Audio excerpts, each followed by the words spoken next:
Okay. Good evening, everyone.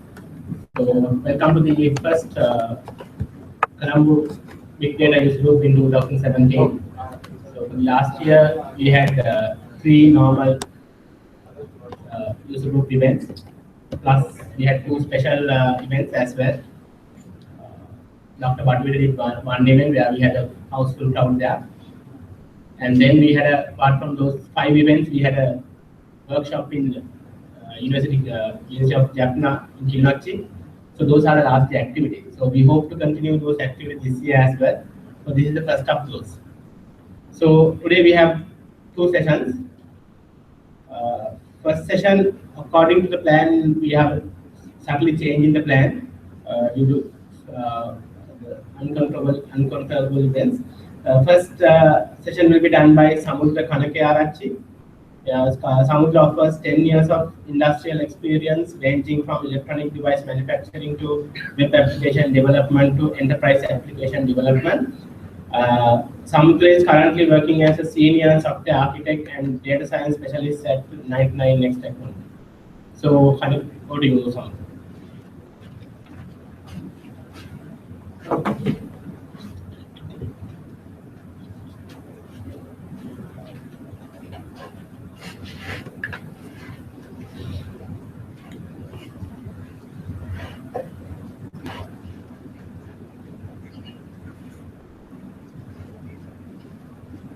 Okay, so it's great pleasure to start the New Year sessions, and also thank you for inviting me for a session in this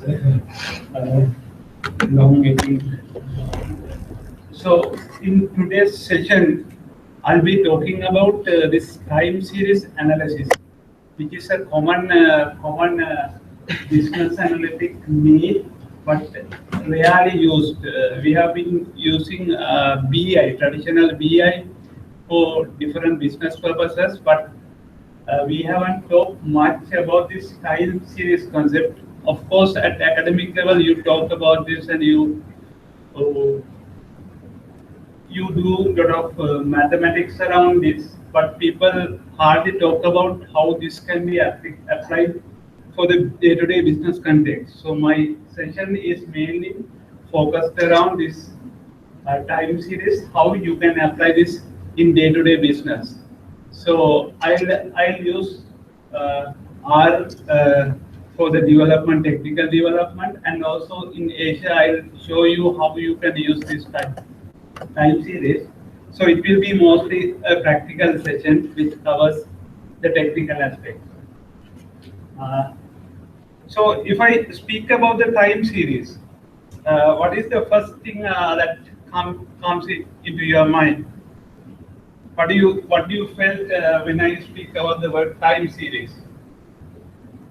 Definitely, it's time is there, time is related, and it's a series. One of the simplest example is the heart pulse rate.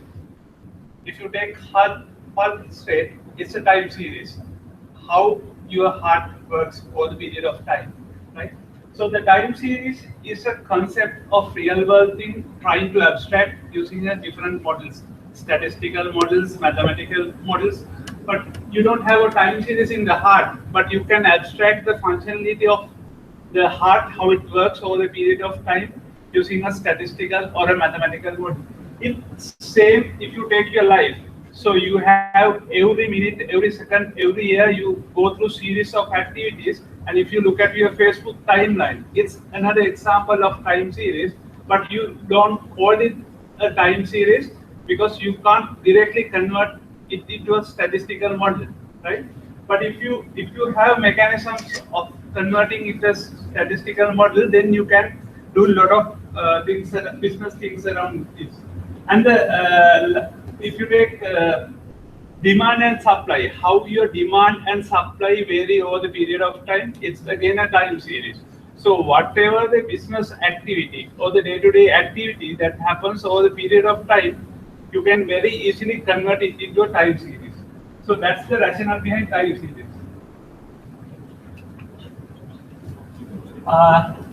So it basically connects the past, present, and the future in a series of timely activities. So in the past, we have been talking about this business analytics. That's where you time series analysis come in the place on the past data. As well as you talk about the concept of real-time analytics, what's happening at the present and how you analyze it. That's the present analytics. And the predictive analytics, based on your past and your present, how do you predict what will be happen in the future? That is what we call predictive analytics. So it's basically this time series line. It's a relationship between how it has been in the previous second and how it is at the moment and how it connects to the next moment. Very simple example, if you take demand of a certain product, so how the demand varies from time to time and how it relates to itself over the period of time, that's what we call time series. So if it is going downwards, that means your demand goes down. If it is going upward, that means your demand goes up. So the time series will reflect the characteristics of your business product, right? So typical examples, how your time series will look like. There are time series very flat. So nothing happens over the period of time. You have a constant business over the period of time, but that is not what business needs. But this is very stable. You generate the same business again and again. You get the same demand and again. Even if you take heart rate, so you have to have a constant heart rate over the period of time. These are the typical type of time series where you want to have stable businesses. If you take some other business, you want businesses to have a rising trend, and it can look like an exponential graph. So the demand varies, and you have this exponential patterns, and there can be linear trends. This is just like a straight line. Like we used to draw this y equal mx plus c type of models. So that's a linear relationships. If one variable increase, the other variable increase. So it can have a decreasing relationship. And also it can have a seasonal effect. Like in January, you can have a very high demand, and maybe in April again high demand. In between, you can have a low demand. So it has a seasonal wave kind of shape. And also, it also can have combination of these things. So you have a positive trend on the business as well as it has a seasonal effect. So these are the different type of characteristics on the time series, right? So at the first glance, you will see these components are very primitive, and why do we want to care about it? The problem is when you see a complex curve, for the POI, you can't grab these things. If a time series is a complex graph, you cannot grab these different elements for your POI, right? Then you need some kind of a mathematical or statistical model to understand, okay, which part of the time series is seasonal and which part is the trend, and whether the trend is a positive trend or a negative trend, or whether it's a stable one or it's a variable one, right? Oh.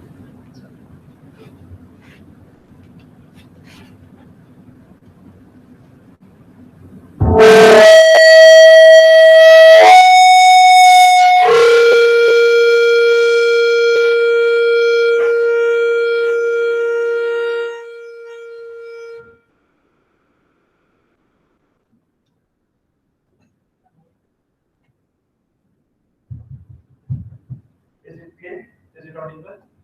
Okay. Yeah. Yeah. So the problem is we need to identify these different patterns, and we have to treat differently when the situation occurs, right? So that's why time series are very important. Another very important example, like someone could say, if you have an exponential trend on your business demand, That's a good indicator, but it's not really the case. If you have, let's say, if your heart, a very simple example, if your heart rate goes up and up and up, is it a good indicator?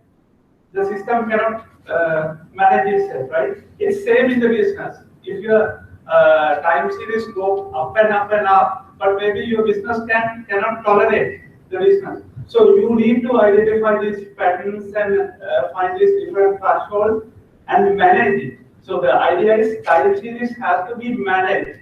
It's not that always you need to have a positive trends in this time series, but it has to be managed. Heart rate, it has to be managed, right? It's a similar thing when it comes to business.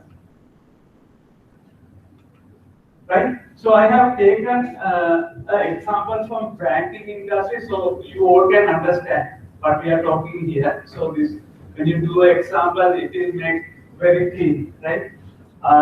So in this example,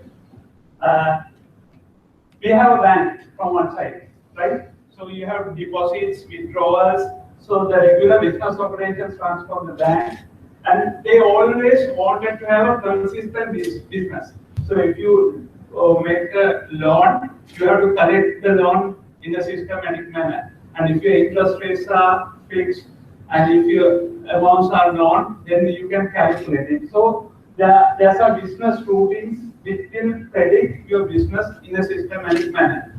On the other hand, if you take real users, their consumption patterns, their loan usage behaviors, their financial patterns, those are not predictable, right?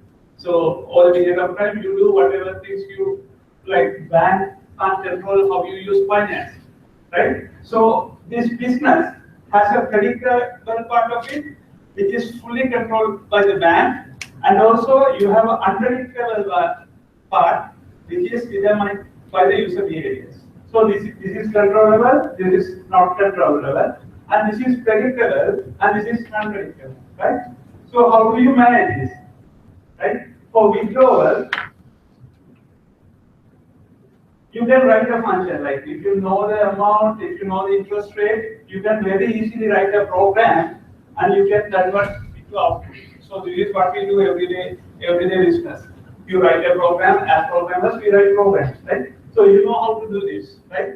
So this has been done over the period of time to run the controlled business function, right? On the other hand, so what about the unpredictable part? How do we write a program to calculate what is the balance in my account?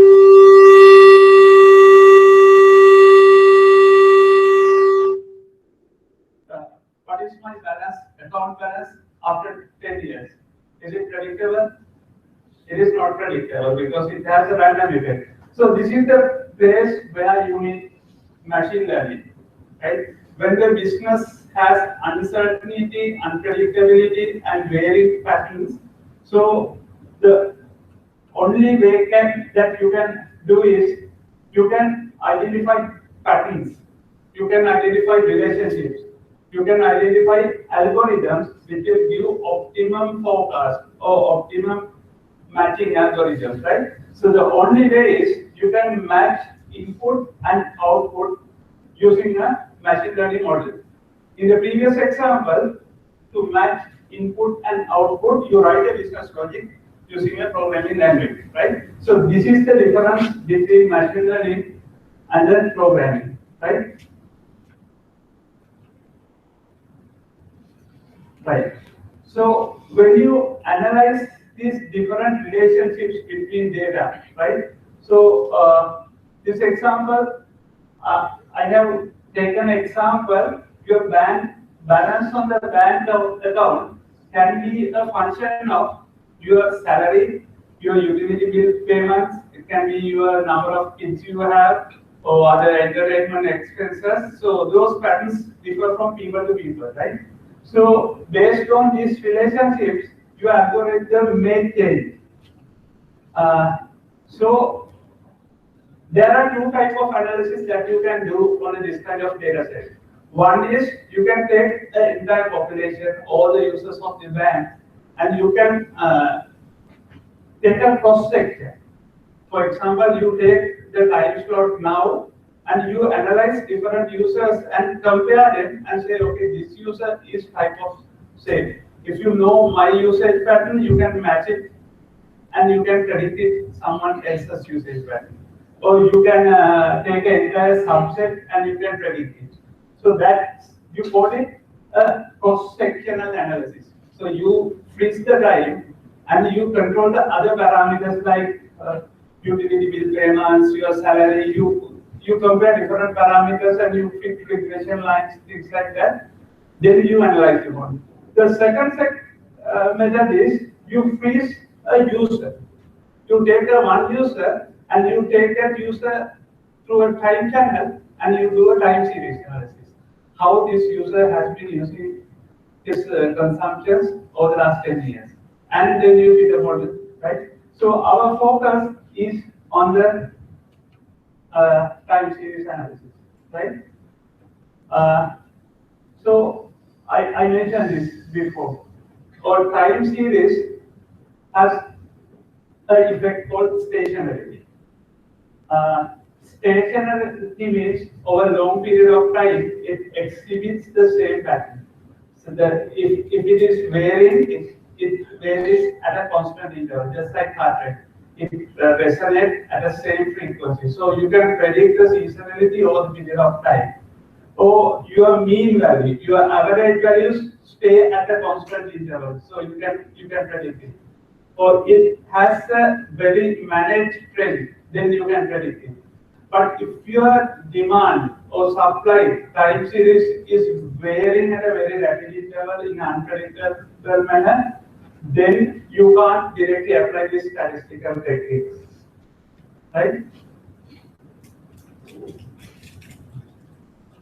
Okay, then we will go into a hands-on example, right?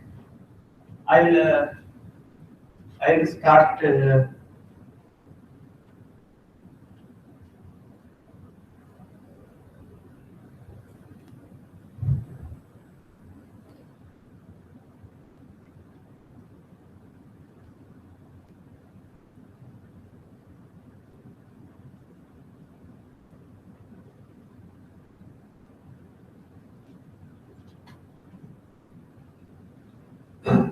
First, I will walk through how you do it in Asian Studio, right? But here I won't go detail into the technicality because you will just understand the surface of what is time series. But I will directly go into our example where you will learn the internals.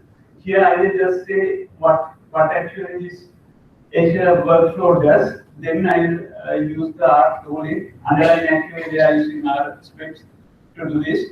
Then you will learn how we actually do it, right? So in this example, they are using the data set. Say you have 10,000 records of a banking user for last 20 years, right? You have a data set which explains the consumption patterns of the account balances for last 30 years. So what you do is you split the entire data set. One set is to train a model from the past data. You train some kind of a model and it will say, okay, these are different patterns exhibits in the test data. And you split another section to test the model. You have a training model, you have a test model. So that's what you do here. You take the raw data, you split it into two different sets. One is for training, other one is for testing. Then from the test data model, to test train a test model, you need to have a classifier, a thing called classifier. It's just like an algorithm.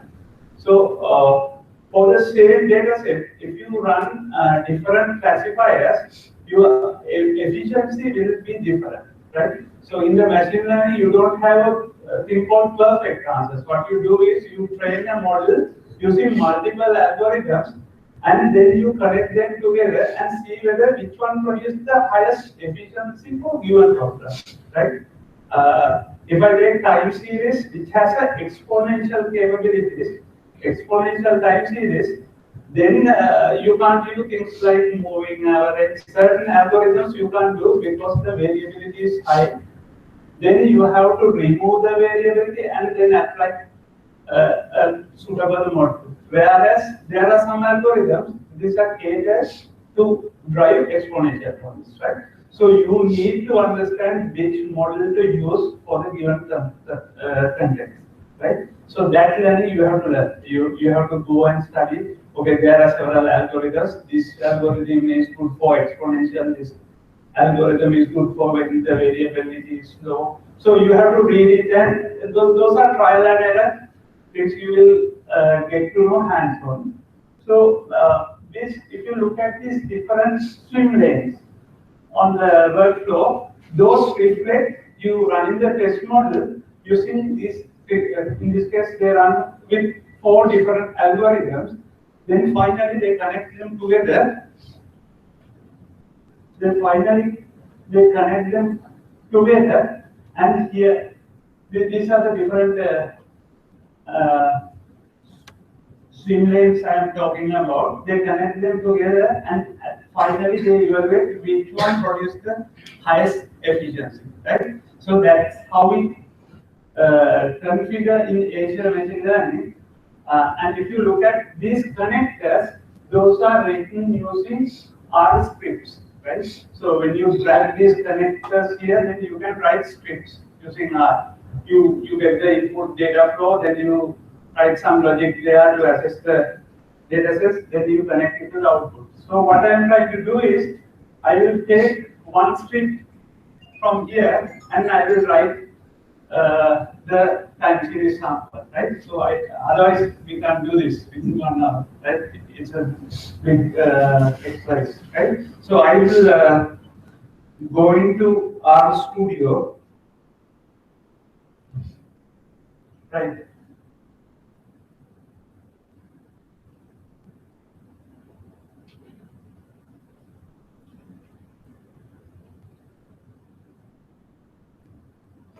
Okay, the first thing I'm going to do is I'm going to import a data set. So if I go to this R Studio, it has different elements. This console, you can run commands, basically scripts against the data sets. And this workspace, there you can create files, then draw blocks. There are a lot of things. You can learn it very easily. So I will just run through the basic workflow. So I'm going to import a data set.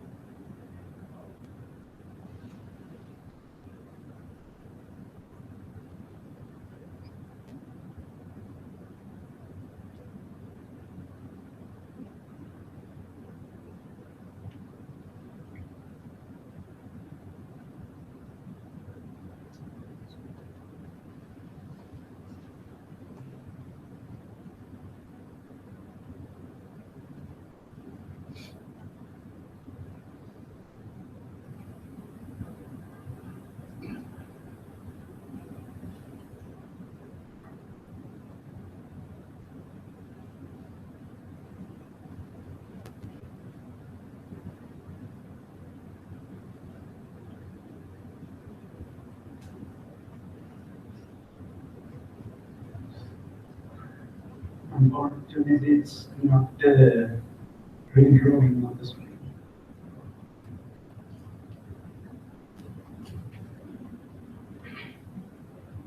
Close this first.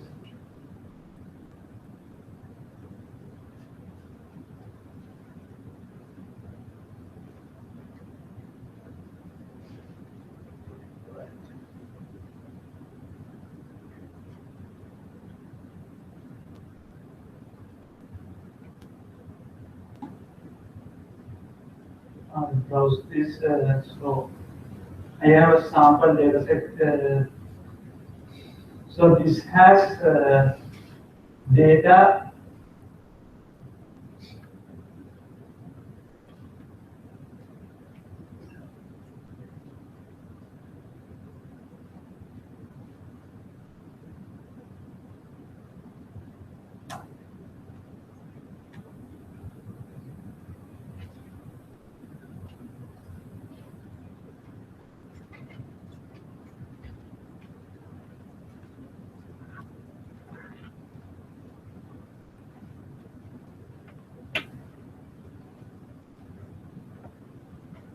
Okay, I just run through. I have important data sets. Basically, what it does is when I browse it, then when I click on, because of this resolution, I can pick the points, right? But what happens is it will import. It has around 4,400 records. It has details about monthly balances on the account. Like what you have here is the monthly balances. You have 486 records, monthly balances of a user for 20 years, right? So in one column you have the year/month and against the balance, right? So it's a time series, monthly time series for 20 years, right? So in R, when you import this type of data set, it's called a data frame. So it's a array of matrix kind of a data structure where you load everything into memory, right? So what you see here is the visual representation of that data set. Right? The second step is, so data frame, you have to convert it into a time series object. So in the time series object, so I will just copy the commands. So I have the commands for that conversion.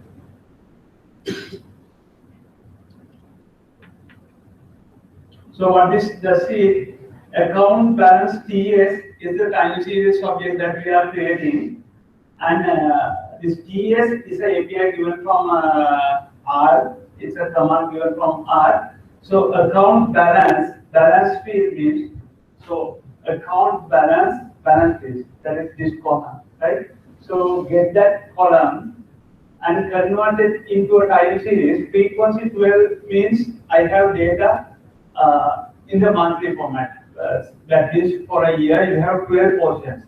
If you use 4 there, you have quarterly data. And you can say 1, that's yearly data, right? So I am using frequency as 12, the starting date and month. That is from 1973.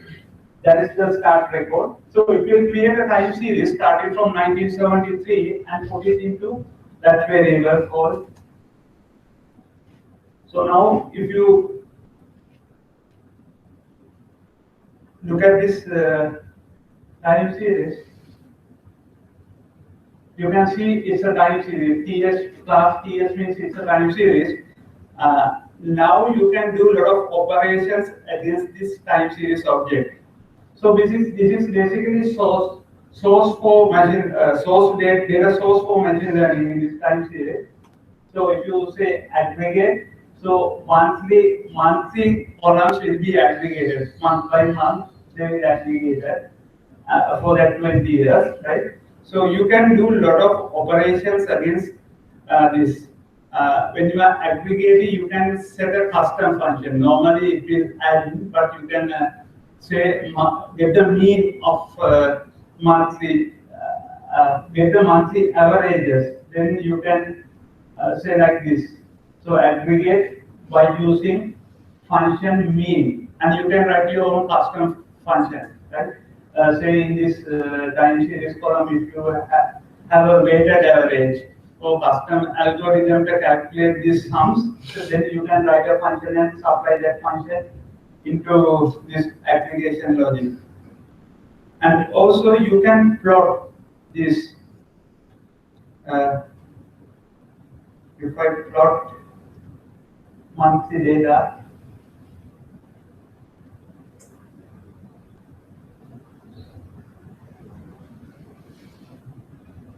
so you can see the box plots. This is a standard mechanism that used in statistical terms, box plots. It will say these are the monthly distribution of these salaries, and these are the lowest point in January, and these are maximum points, and these are medians and data distributed in the range of these box plots. So you can have side-by-side comparison what your data will look like, right? And if you want to get a time series only from January data, and let's try to plot this time series also.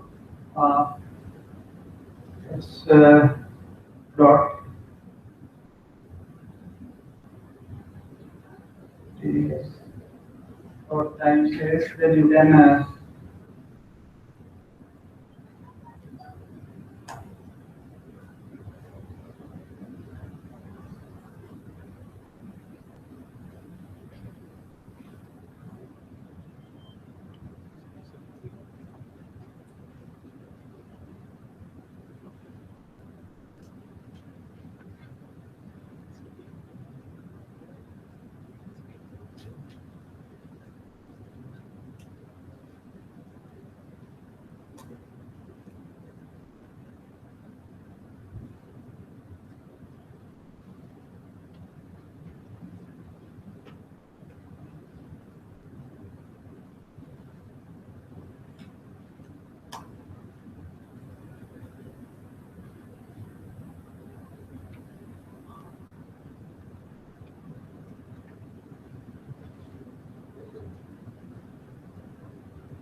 okay, I think the problem is this space is not enough to bring up the UI issues. Bigger margins are too. Yeah, you can see this is the time series for that data set. So you can see it has an exponential trend, but when you look at this, what you can say about it? So it's really hard for you to say the different characteristics. So the next step is you need to decompose the time series into its components. By the way, how many minutes? How many minutes? 20 minutes? Okay, yeah, that's right. So when you can't say any characteristics of a time series, then if you can't immediately say anything about this time series, the next step is you decompose the entire time series into multiple parts, right? So this our original data set is something like this, but it's exponential, of course, yes, but it has a different varying characteristic. So a time series, you can break it into a irregular part, that is a randomizer part, and also it has a trend, whether it has a upward trend, a downward trend. So a trend part, and also a seasonal part. That means maybe in January, first week you have high sales, second week less sales, third week less sales, then the fourth week it goes high again. Maybe that's a seasonal pattern you have in every month, right? And also you can have within a year, you can have in April you have higher sales, in January you have higher sales, in December you have higher sales, and that pattern can vary from year to year, right? So that's seasonal. Trend means whether it's going high or low over the long run, right? In my example time series, it's go high over the long period of time. That's what you have observed, right? So you need to decompose the time series into these different components. So now let's see how we can do that, right? So for that,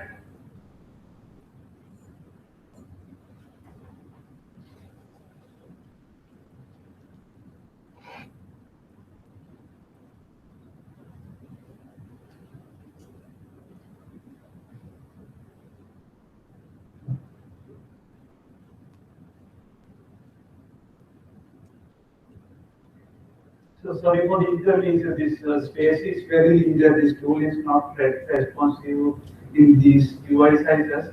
But what I am doing here is I'm using a command called decompose and pass my time series into this decompose function, and it will run its algorithm, and it will find what is the seasonal part, what is the irregular part, and what is the trend part. So if I run this, okay, so this breakdown will be stored in another data frame called count balance ES home.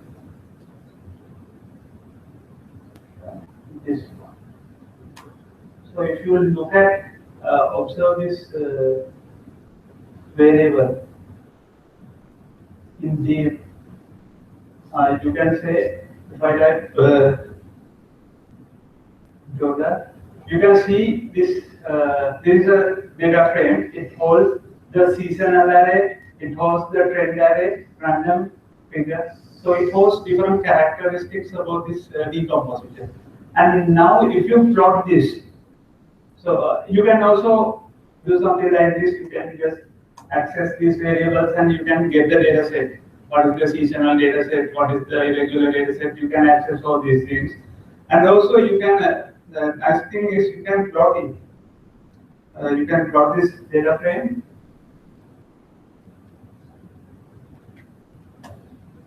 So it will show you the decomposed format. So on the top line, you will see this one, how it was originally, right? So you see the upward trend and you see the seasonality also in a lighter note. Now you can see the trend is extracted into the trend component. And also the seasonal part is extracted here. And the irregular part, this is random, so it's irregular. It's not a regular, so you don't have a pattern in it. So you can remove the irregular part and you can do subtract in that model. You can say something like this.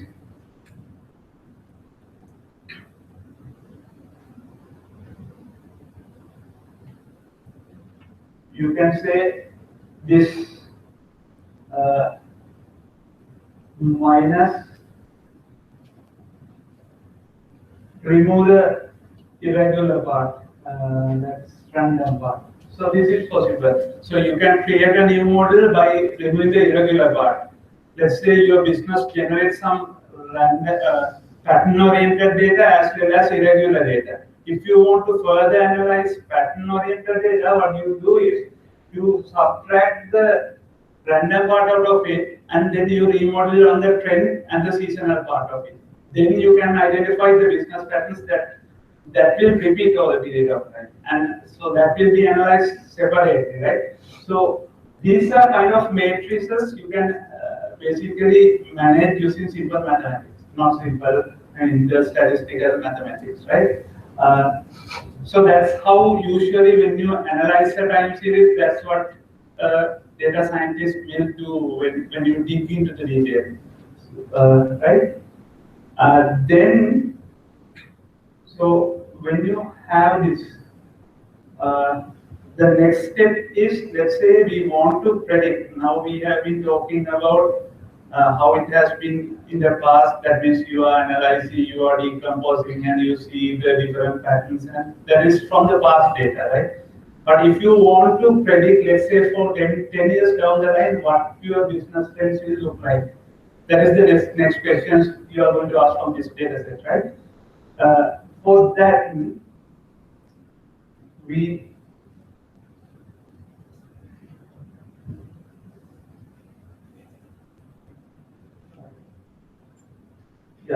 so your time series data model is there. That is what we have created, the time series object.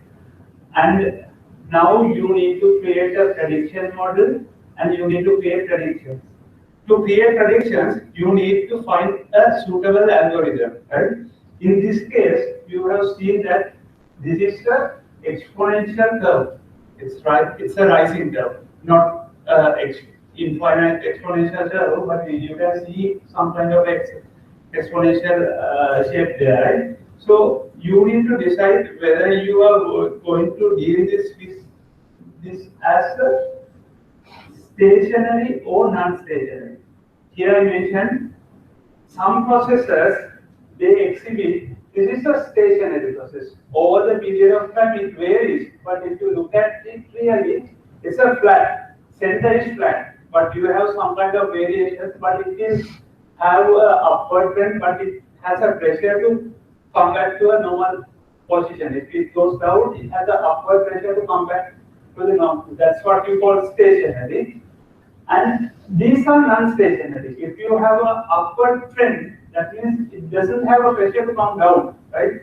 So it keep on rising, right? Here it has a lengthy, lengthy and short runs below the average, above the average. So you have a kind of irregular patterns in the business, right? For these kind of things, you say it's a non-stationary. Here the variance keep rising. Then start with the small variations and it moving up to very high variances. And these are irregular business patterns, right? So depending on this, you have to pick the algorithm, because every algorithm you cannot apply for every case, right? So our one is something like this. It is non-stationary and it's keeping upwards. So we use an algorithm, the written model called Holt meters. This is a exponential smoothing average. It averages. When you have an exponential line, it tries to make it linear. That's what it does. This mathematical model, what it does is, it tries to approximate the exponential curve in some kind of smooth curve. In maths, you have done this in A level, and so this algorithm will do that treatment for the data set, and it will predict when you have a smooth curve. If you extend that curve, you will get how it will look like for the next period. Right? That's what it does. And if it is stationary, that means if it has a constant variance over a period of time, then we can use these techniques called moving averages. What it does is, if you are running a third order moving average, what it will does is, you go 3 positions down and you count the average for these 3 elements and put it here, right?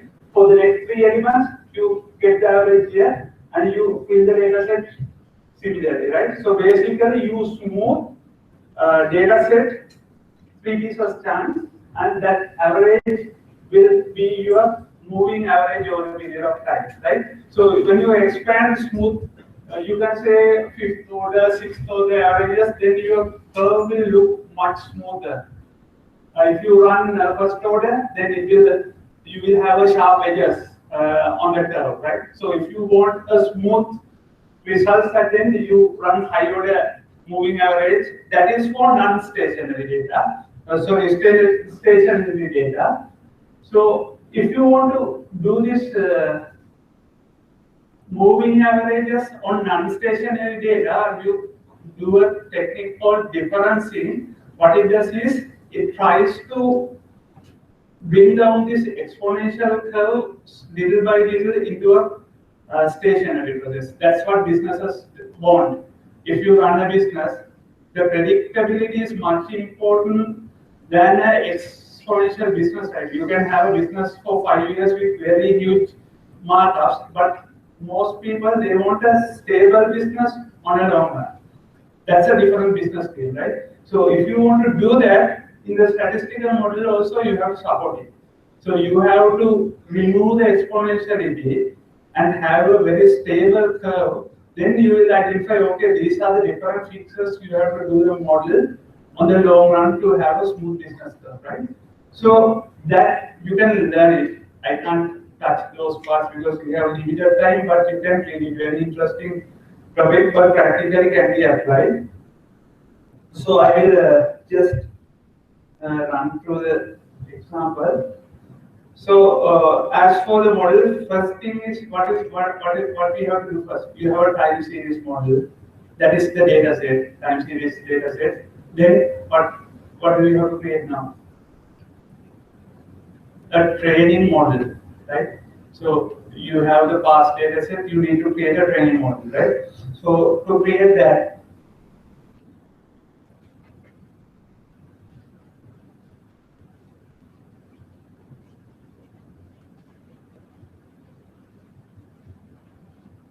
so this is my time series object, then I will pass it a reference to the algorithm. So this whole meters, it's a exponential smoothing average algorithm, and it will create a handle for the model. So this one will create a model, right? When you do this, it internally runs through the different parts, and it will identify the optimal model to predict, right?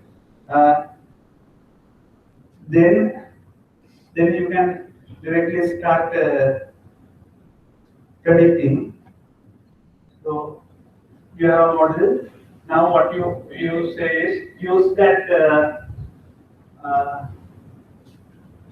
handle that we have created, this one, the time series object, all figures, then number of heads.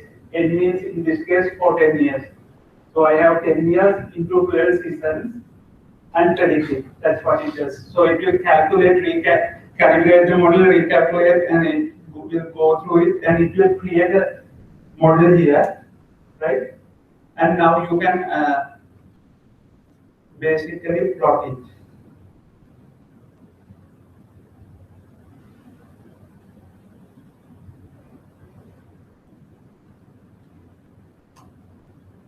Yeah. So I zoom this.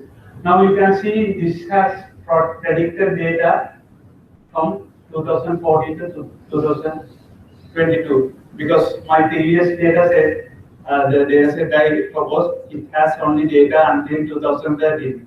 So this has taken that data set as the training data set, and from that they have extended the data set.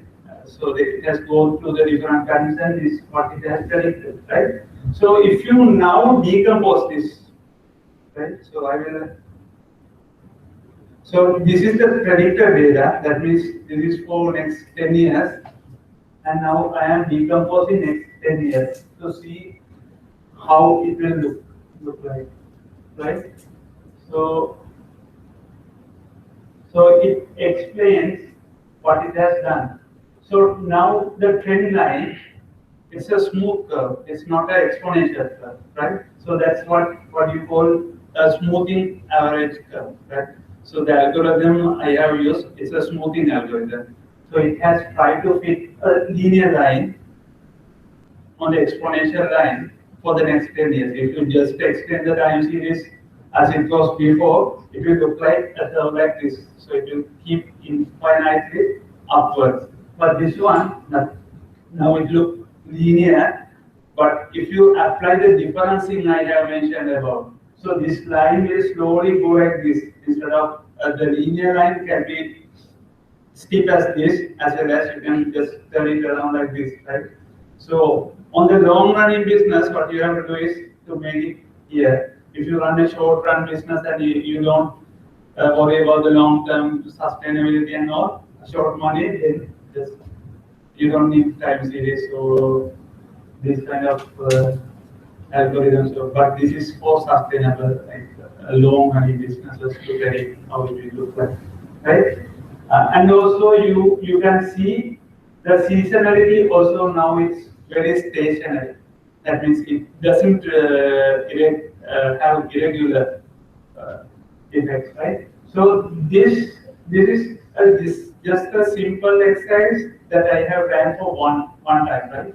But in a real machine learning environment, what they will do is they will run this repeatedly until they get the proper results, and you calculate these different efficiencies. So I haven't shown you the figures as such, but you run through these figures. You run this process many times, and you run it parallelly with different algorithms, and you come at a point where okay, you have the optimum one. Then you load that algorithm as a deployment, right? This is just work that you will crash after some time. So these are just you do it on the machine, you run these algorithms on the machine several times. When you are sure about this is the right model to do, then you deploy it, and then your production data will query that finalized model, and it has to be updated again and again over a period of time. But if you look at this, is not like regular programming activity. That's for sure, right? This is extracting figures about data and do different experiments and given different parameters. This is the job of a data scientist, right? This is completely different from how you have look at the programming, right? How you look at inputs, how you look at it. So because this has a lot of randomness into it, right? So what you are doing is you reduce the random effect and try to plot like exponential curve into a known format. If you have a vary format, you match it to a known format. That's what you are trying to do, right? So did I miss? Yeah, I won't touch up more things because it will make things complex. But just understand the simple workflow that you have to go through and just practice this. This is a simple. These examples are very readily available in the net. Even I can publish this. I have created this data set. This is not available actually. So I will publish this for those who want to try this out. And probably, yeah, I think the video also is available if you want to rerun it. That's it. So, any questions? So I can take it.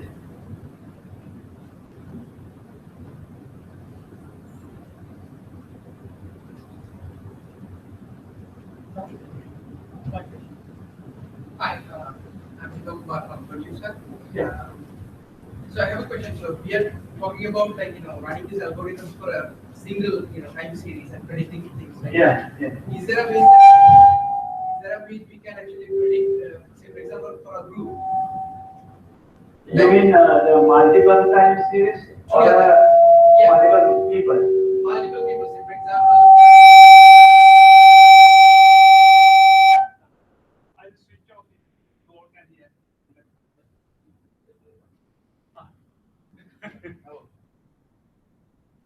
Yeah. Yeah, so basically want to predict the behavior of a group. So basically each will have their own time series, but put together to find out what's the behavior of the kind of extrapolating the behavior of the group. Yeah, that's possible. I mean, all these functions, they will accept combinations. You can submit make results. You can submit arrays of time series, and even when you are plotting it, when you are running these algorithms, you can do side-by-side comparisons. That's also possible. These algorithms are written in that way, and I mean, it's when you. I will just go back to one slide. So,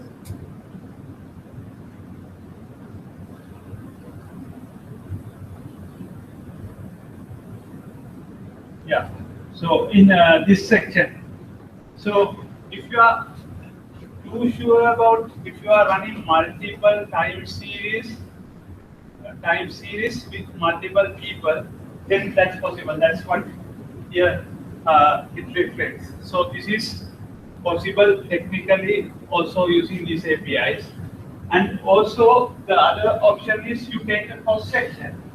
You freeze the time and you don't care about the past and the future. You freeze on the time and you measure different characters. For example, my consumption patterns, my utility bills, and maybe my other expenses, whether it has a reflection on the account balance, right? Because if I am earning a higher salary, that doesn't mean that I have a good balance in my account. So it can vary, right? So that's cross-sectional analysis where you take different parameters and take regressions against features and the final outcome. And the time series also you can parallelize. You can have parallel time series and it's multivariate time series analysis also possible in this step. I have just taken the one example because it's very easy to explain. That's possible.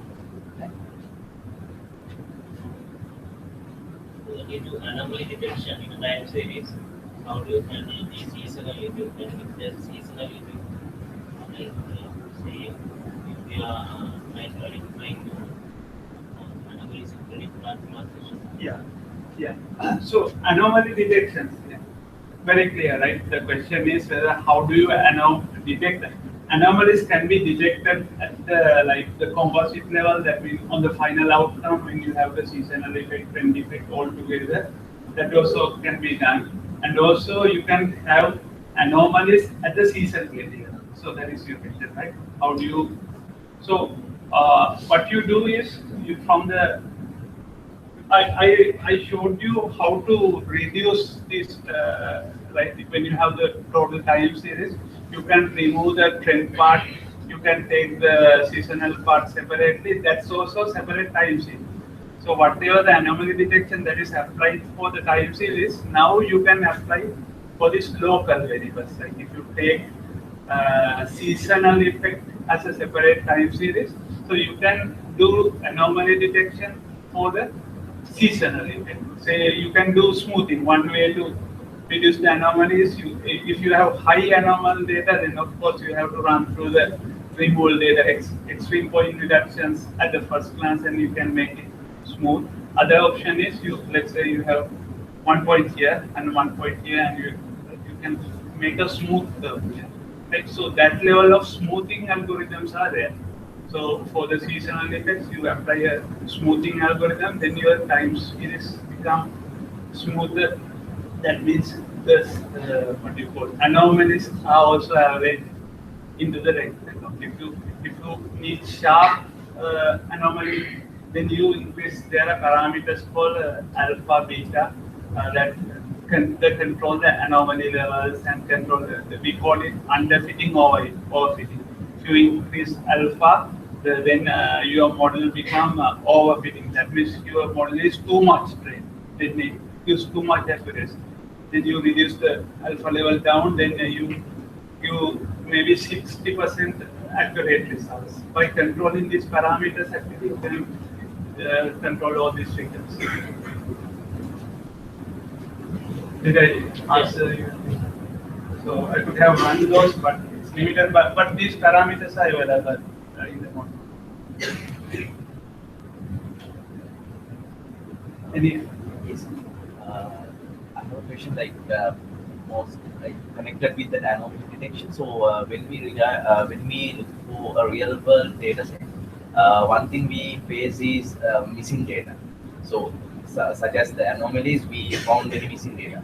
When we replacing the missing data values in a time series, what is the best cleansing part we can do? Like do a time series prediction till the missing value is there, or do some kind of mean or something? Yeah, when you replacing the missing values, generally what they say is forget about the time series part. Just take that data set.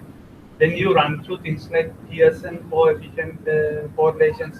That means they look for the adjacent, like who's next and who's behind and who's in left. Then they take the averages, right?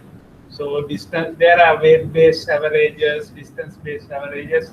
In that case, when you calculate these averages, you don't care whether it's a time series or not. Basically, you look for what is adjacent data. Right? Doesn't it affect the seasonality of the time series or the trend of the time series? It has to be smooth, smoothing. That finally, when you tweak these parameters, it reflects on your accuracy. If you tweak these alphas and betas to overfit, underfit, then you will. It's just like if you can remember, when you do curve fitting in A-level mathematics, you like when you change the parameters, it goes from point to point, and at some point you get the maximum point. Right? Then if you increase, then again it goes down, right? Similarly, in these models, you change the parameters, and at some point you get the highest efficiency.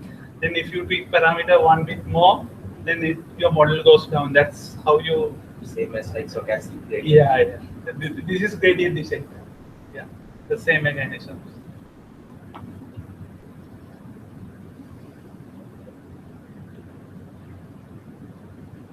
So I think we can just conclude because there's one more session. So yeah, just read about these things. You have enough materials, right? So you can connect me on available on social media and LinkedIn. Yeah, I will just publish my details. So if you have any questions, you can write to me. Thank you. Thank you again. Right?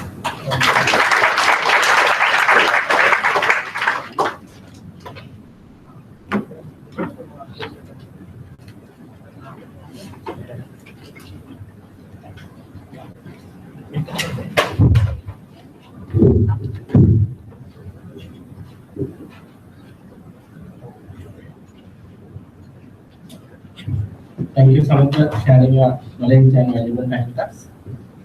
So we'll go to the next session. Next session will be done by Dinesh Priyankar. I don't think I need to make an introduction for Dinesh Priyankar, but for formalities I will do that. Dinesh is MVP and an experienced professional and enthusiastic in skills in database management, systems and business intelligence, especially on Microsoft SQL Server product suite.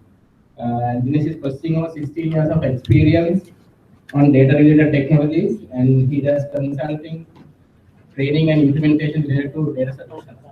And Dinesh is currently the founder and principal architect of Dinesh SQL. So I hand it over to you.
Okay, good evening everyone.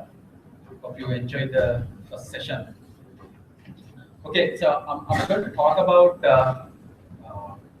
sub-project, Hadoop sub-project called Hive. Before starting this, anyone has used Hive sub-project for any sort of data implementation? Just raise your hand if you have used it. No one?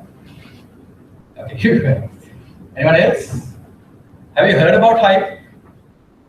Yes. Okay, right. So let's go through it. Since no one has used, we will try to talk about the fundamentals and then we'll see how we can use it with the various set of demos. Okay.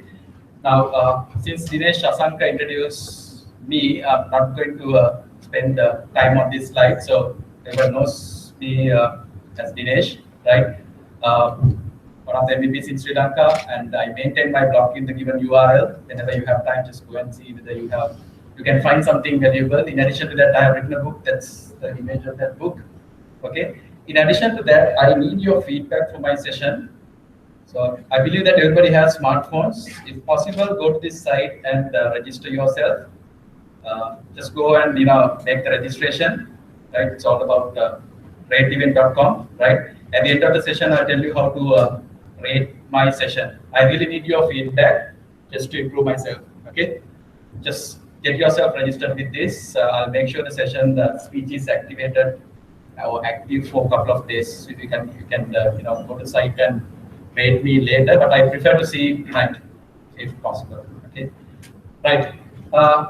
So this is the agenda. So we'll be talking about Hive, and I have added a couple of slides related to Hadoop, but I don't think that we have to talk about Hadoop. Just raise your hand if this is your first time in the Colombo Big Data Meetup. So 80%.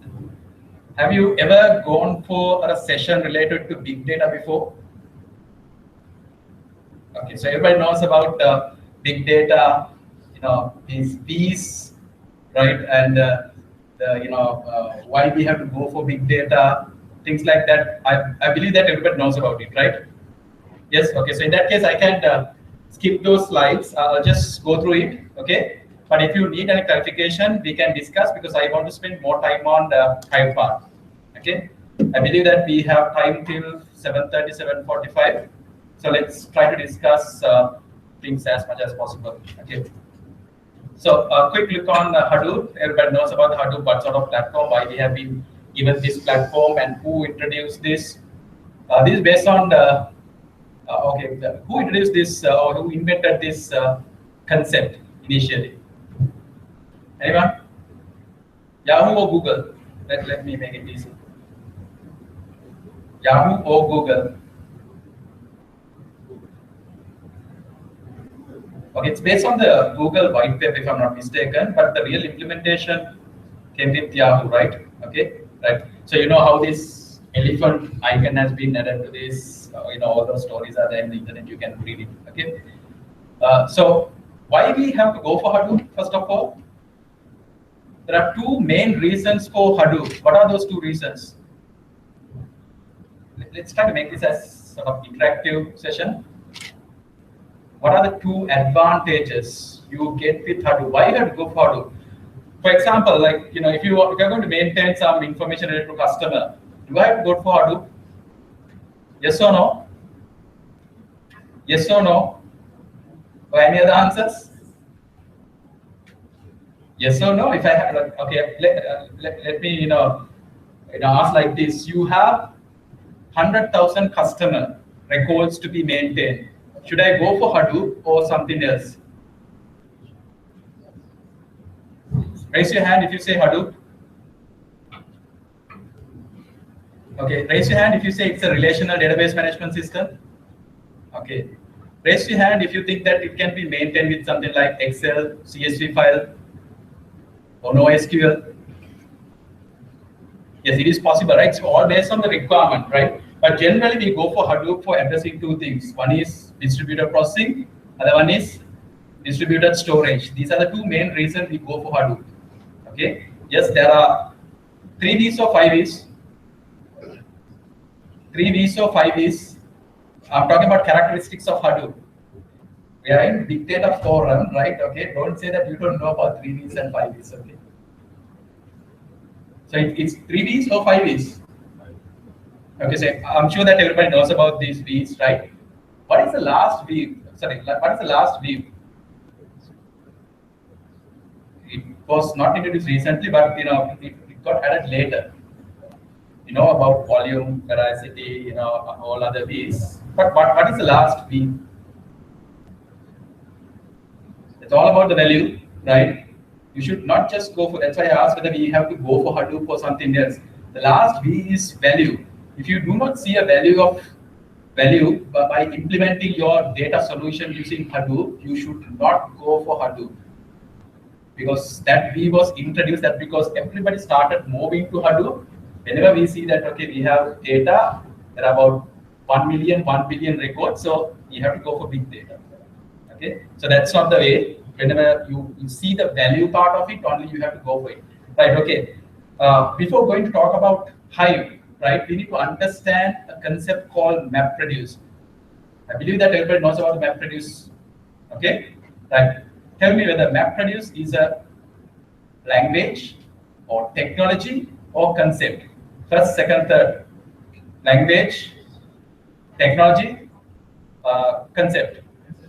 It's a concept, right? It's not a language, right? So it's all about the way you make the communication with the Hadoop, right? How we are going to talk to Hadoop, how we are going to make a request to Hadoop, right? It's all about MapReduce. So there are component called map, there are component called reduce. There are instances when you make a request, you might have to write just the map part without the reducer part, or if you're going through some sort of component which converts your code into MapReduce, sometimes it will just skip the reducer part and it will satisfy your request only with the map part. But there are some instances you will see with this session.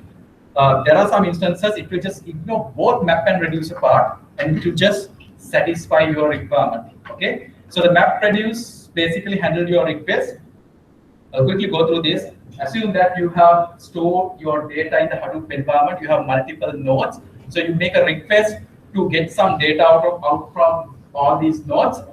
So the request will be handled through this. Basically, you are inserting records or your input data in this section.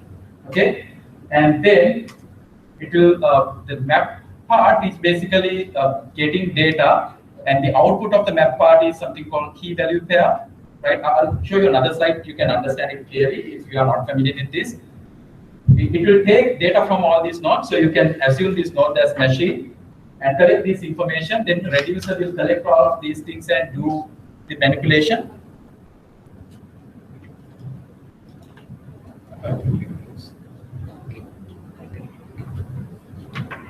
Okay, and then yeah, for example, if you have an aggregate function with your request, that part will be handled by reducer, and then finally everything will be collected and we will get the result.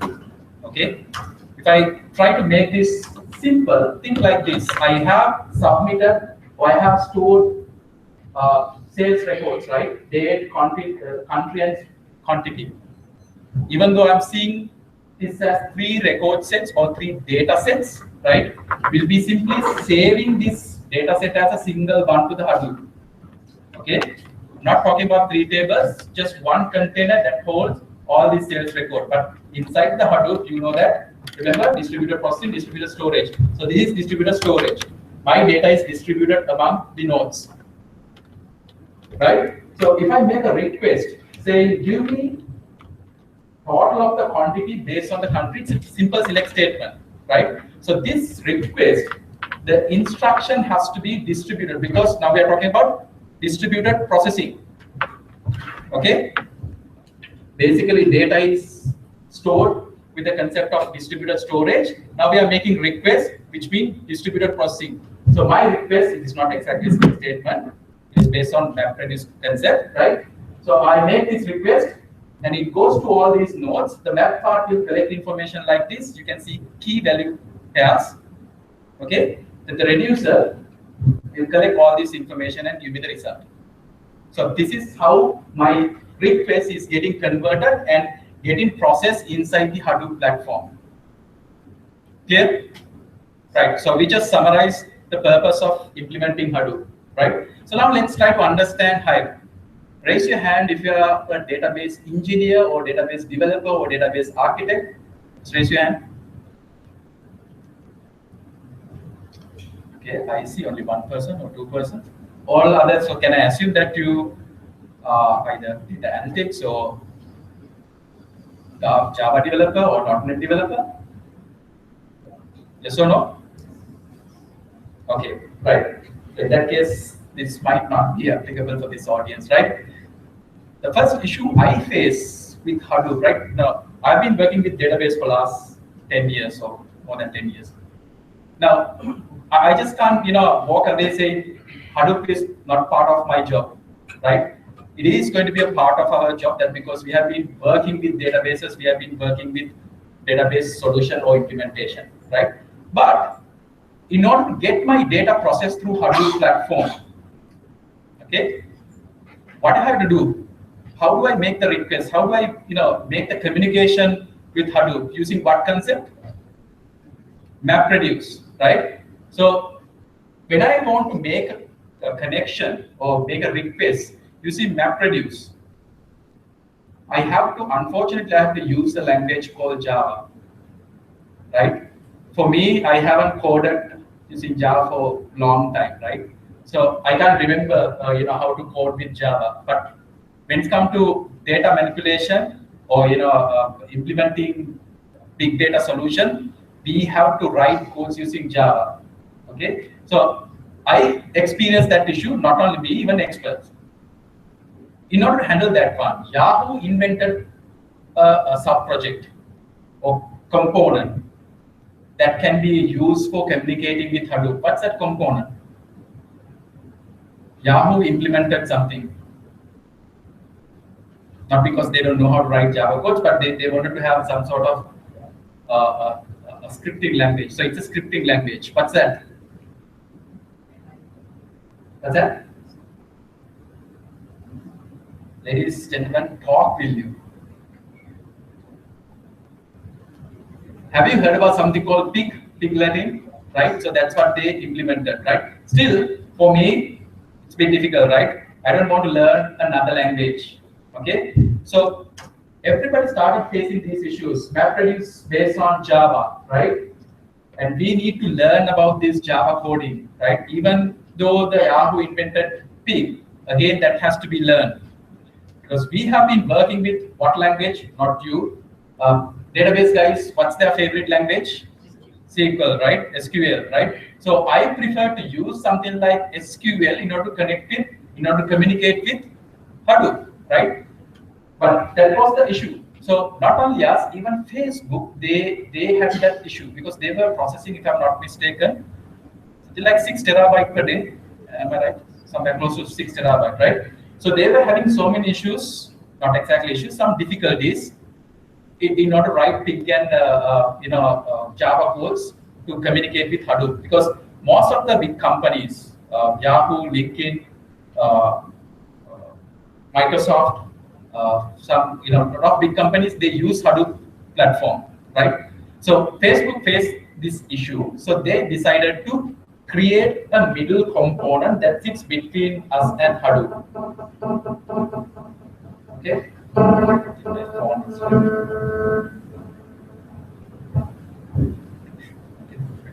Right.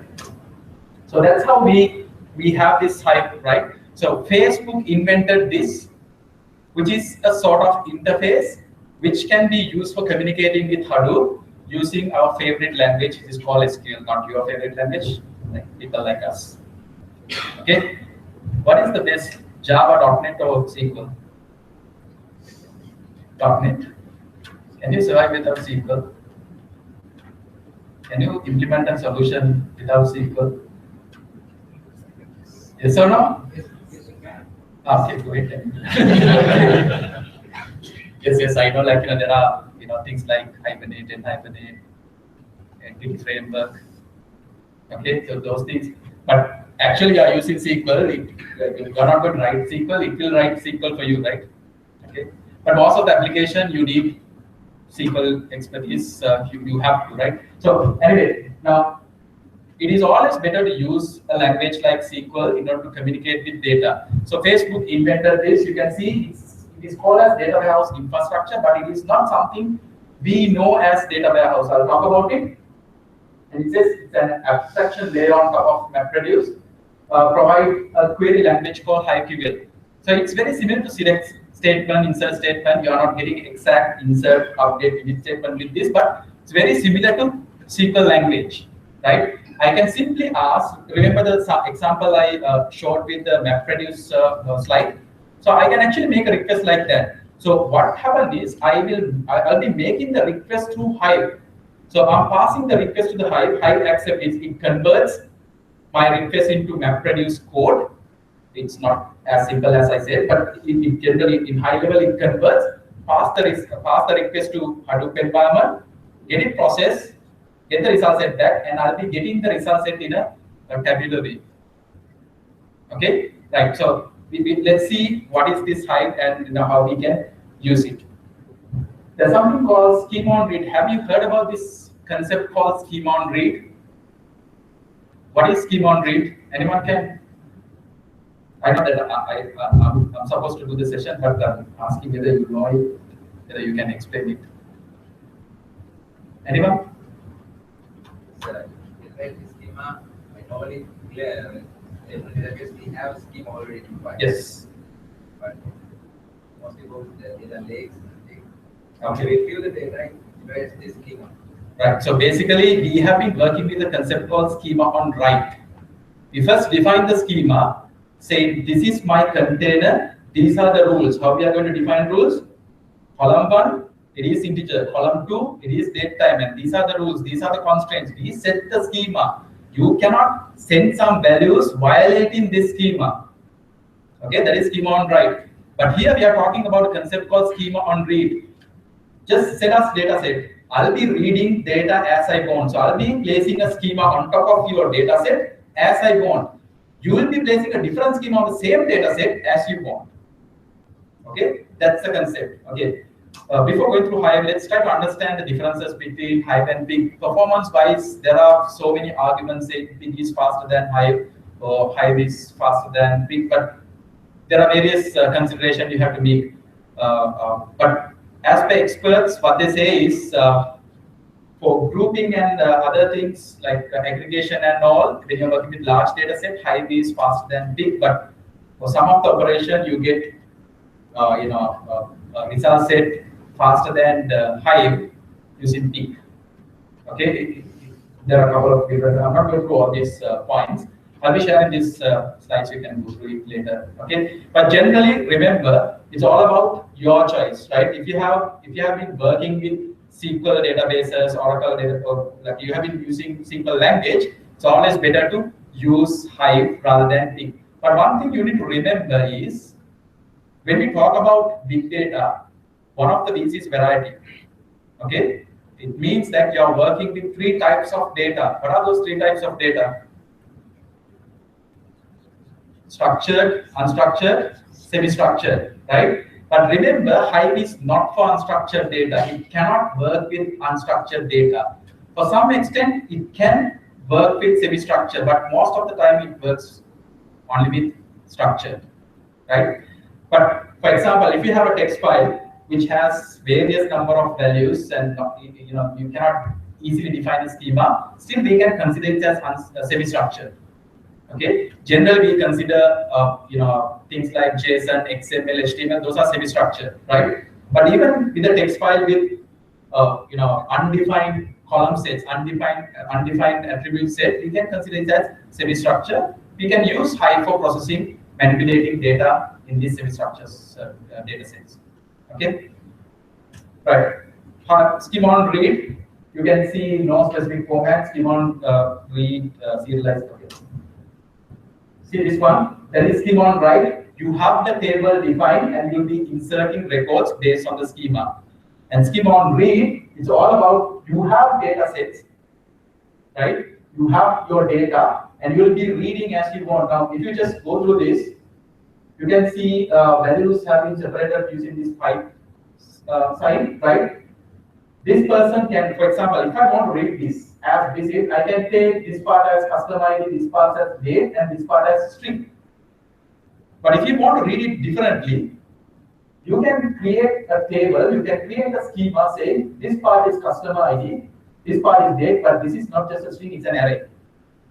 So you will be reading data as you want. Same data set. Clear? Right? This is called schema on read. Let's try to understand some of the components in Hive. We have things like drivers, compilers, metastore, optimizer, executor. If you have worked with normal relational database management system, you know that whenever we make a request, it analyzes your query, see whether you have written it properly, all objects exist, then it creates a plan, or some database management system creates multiple plans, then it goes to the optimizer to pick the best plan, right? And then it picks the best and execute your query. Same sort of concept here, right? Driver is all about accepting, validating, syntax and all.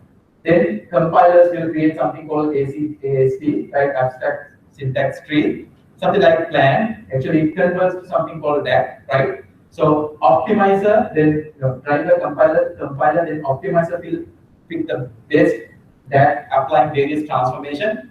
It's very similar to the relational database management system concept, right? So this is how it works. Finally, the executor will execute your statement. Okay, but what happens is your statement will be converted to MapReduce code. In addition to that, we have something called metastore, which maintains metadata. Okay, most of the time it's going to be a MySQL one, but if you go for various vendors, for example, he was talking about Azure. In Azure, if you implement something called HD Insight, which is the Hadoop platform, you can actually set SQL Server as your metadata store. Okay, so it's all about where you're going to maintain your metadata. When I say metadata, for example, I'll be creating a database called sales. So where these information is going to be stored. I'll be creating a table called employee, where this information, not employee data, where this metadata. There's a table called employee. There are a set of columns like ABC. All this information will be stored in metastore. Okay. Let's try to understand what is this warehouse. I'm sure that you know about data warehouses, right? We have relational data warehouses, we have OLAP data warehouses, we have models, but all these have specific schema, and we can see the physical implementation of all these data warehouses, right? But we call this as a data warehouse not because of we implement a data warehouse, it actually works like a warehouse. Okay, now you might argue with yourself, you saying like, why we have to go for Hadoop if I have to maintain records? Can't I use Oracle? Can't I use SQL Server? Let's say I'm going to maintain millions, billions of records. Still, you can go ahead with a database management system like Oracle and SQL Server, because these database management systems are rich enough to maintain millions, billions of records. But for certain scenarios, when you exceed millions and billions, you will not be able to process data as you want, especially whenever you save unstructured or semi-structured data. Okay, that's why you have to go for Hive. Do not just assume that you are going to maintain 1 million records, 10 million records. Because of that, you have to go for Hadoop and you'll be using Hive for that. No, that's not the reason. If you have large data set, when you say large, you're not talking about 100,000 or millions, or billions, or more than that. So if you have large data set, you go for this implementation, right? That's how you think it as a warehouse. So you'll be maintaining many number of records. Remember, when you're talking about millions, billions of records, we are not talking about standard concept-related database management system. Things like constraints, things like relationships, right? We are not going to talk about those. We just pass the data set, assuming that the data is validated, accurate, and then we'll start working on it. That's the concept. Okay. So remember how we are going to decide whether you have to go for Hadoop and then Hive instead of relational database management systems. So we have databases, tables, partitions, and something like buckets, clustered. We'll talk about these things. Before going for tables and all, I'll tell you like how to, since you have not used, there are multiple ways of testing this one. Okay, most of the time, the issue we have is if you want to learn Hadoop, if you want to test things related to Hadoop, we don't have an environment. In order to create an environment, you have to do, either you have to download all the open source components from the Apache site and install it in the server and configure it. It's going to be a bit difficult, right? So the best thing is either use Azure environment. I know that there are some environments, other environments too, but let me promote Microsoft. Since you also talk about Azure, right? Okay. Right. So you can go for Azure environment and create Hadoop the cluster and use it. But unfortunately, whether you use it or not, once you created it, it starts billing you. That's the biggest issue with Azure Hadoop implementation, because you will be having a physical Hadoop implementation when you create it. So you make sure that you create it whenever you want. As soon as you are done with the job, delete it. Okay. But let's say you don't have credits like that. Okay. So in that case, you can download sandboxes given with some other vendors. I normally use a sandbox given with Hortonworks. If you go to the Hortonworks site and search for in the download page, you can see the sandbox.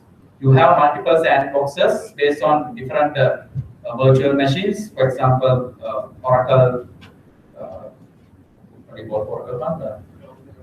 Yeah. And the VMware, all those things are there, right? You can download and just put it to your VM environment and get it run. So after that, you can check almost all Hadoop components, but you need to have at least 8 GB memory in your machine, right? But that's the easiest way. So you are not going to pay; you just download and use it. Okay. So I'll quickly show you the Hortonworks one. So I'm using Oracle VirtualBox. This is my Oracle VirtualBox environment. I have downloaded and added the Hadoop sandbox. It comes as an appliance. All you have to do is just download it and go to File menu, Import Appliance. That's all. You don't need to do anything else, right? So once it is done, I can open it. I think I have already done it. So if you start your virtual machine, you get this virtual machine window. you want, you can use this. This is Linux, right? Or else, if you're not familiar with this, but still, if you want to work with the Hadoop sub-projects, you can actually use this path 127, that's the root, right? With the port given to open the graphical environment, or the you can work with all these sub-projects using the browser. So let me open a new browser and type this.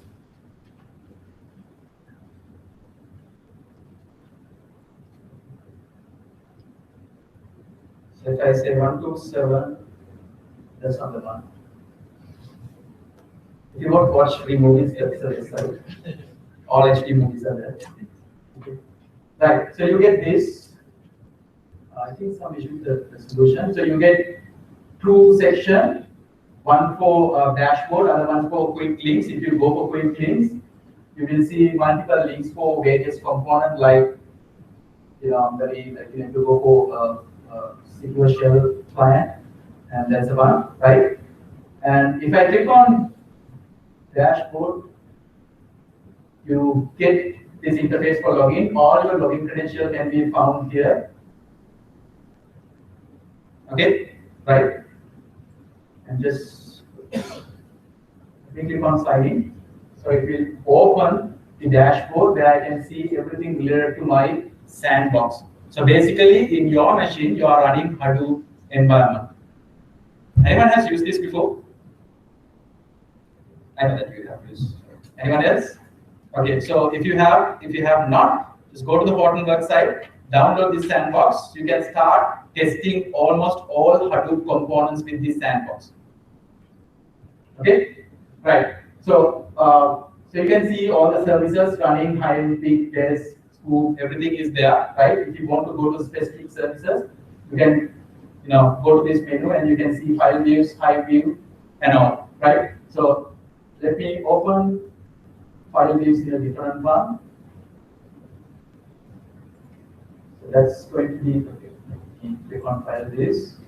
And the other one, let me click on Hive view. So this is my file view. This is HDFS. What is HDFS? What is HDFS? We're talking about Hadoop, and what is HDFS? Hadoop file system, right? I can see all the files or the folders in the Hadoop, and this is my Hive environment. So I'll show you how to create databases, tables, and query with this environment. Of course, you can use third-party components to connect with this and get the data. Because my implementation, I have done some implementation with Azure, because I can use .NET, I can use SQL Server, I can use integration services for upload files to my Hive environment, or basically Hadoop, HDFS, get them processed using Hive queries and get the data downloaded back to my data warehouse. Generally, when we go for data warehousing, we use this technique. I'm sure that you know about ETL, extract, transform, loading, but sometimes we change this ETL as ELT.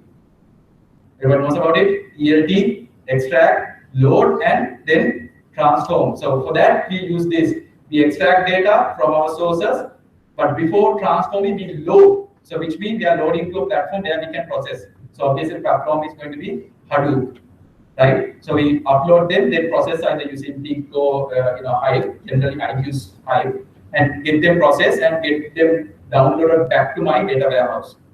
That's how I have used ELT. Okay, right. So these are the environments we can use. Let me go back to my presentation, and let's continue.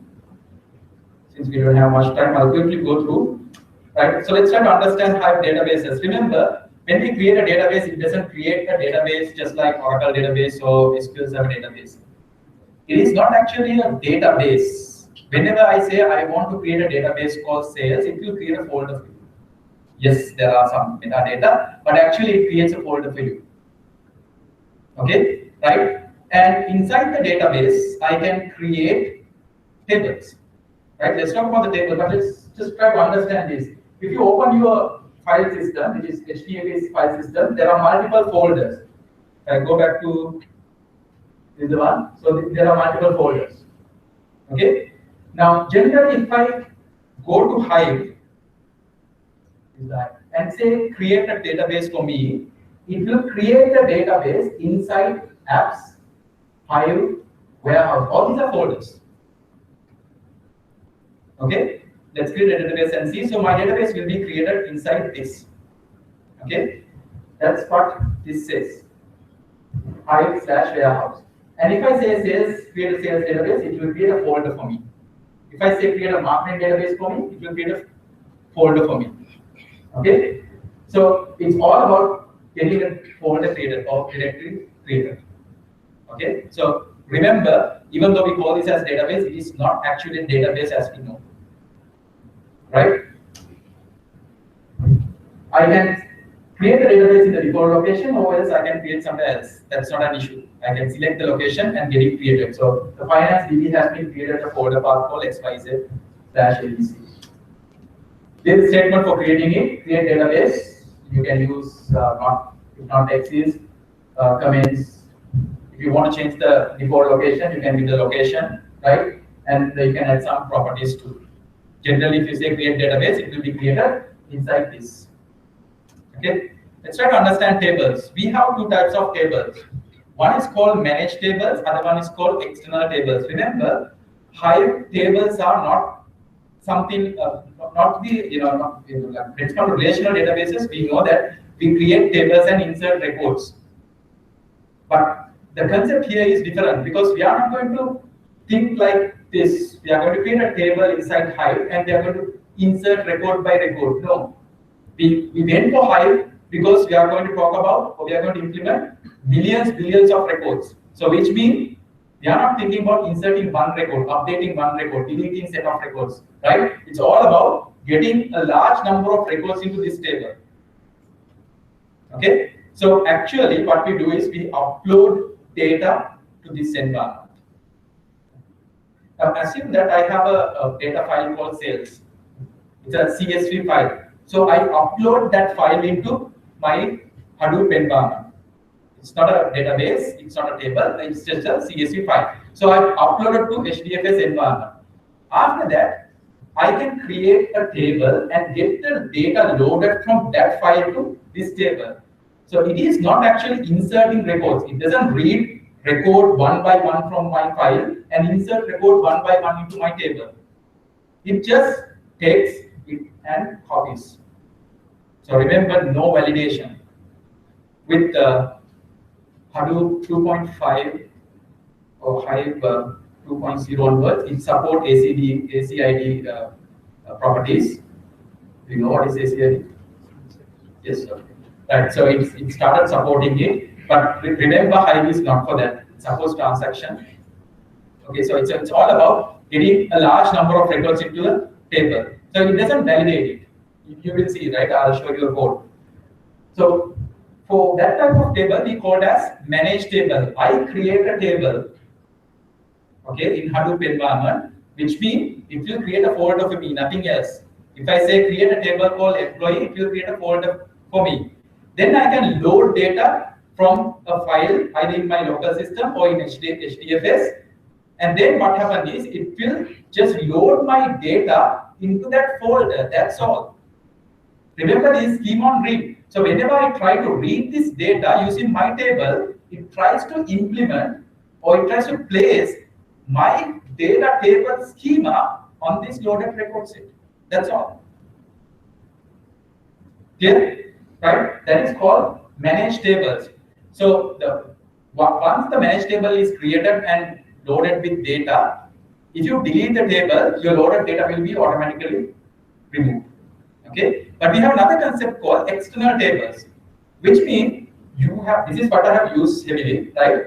I have a separate folder in my Hadoop environment, and I'll be continuously loading my data. For example, let's say you think about telco, right?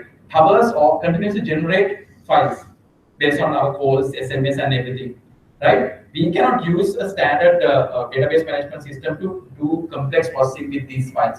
So what we normally do is we take all these files, put it to a Hive. Sorry, not Hive, HDFS, Hadoop, right?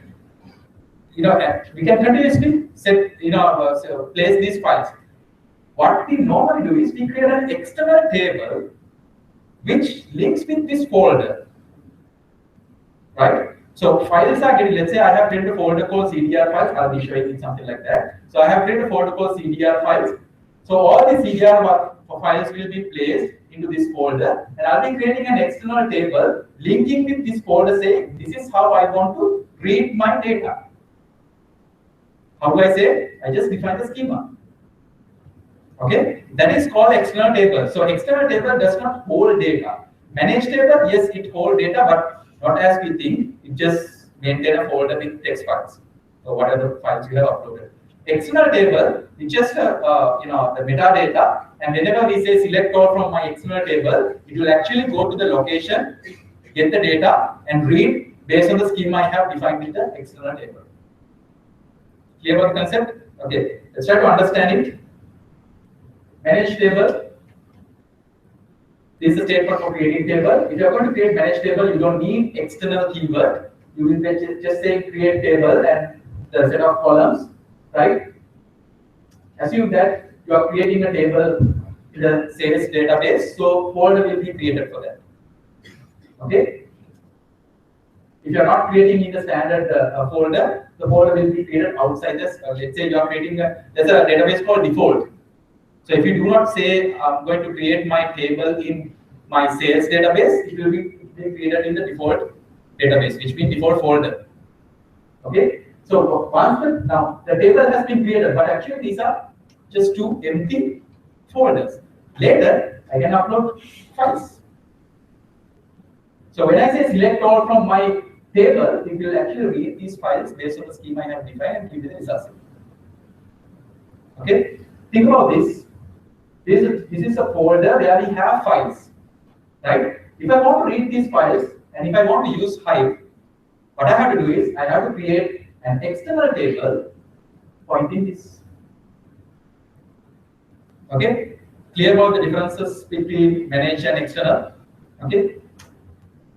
Right. So we can partition tables, but remember, okay, you will see partition is that generally we have in relational database management system. When we say partition my table, it will actually divide your tables into multiple tables, but still it is transparent to us. We'll be seeing it as a one table. But here, what happens is it will create multiple folders for you. That's all about partitioning.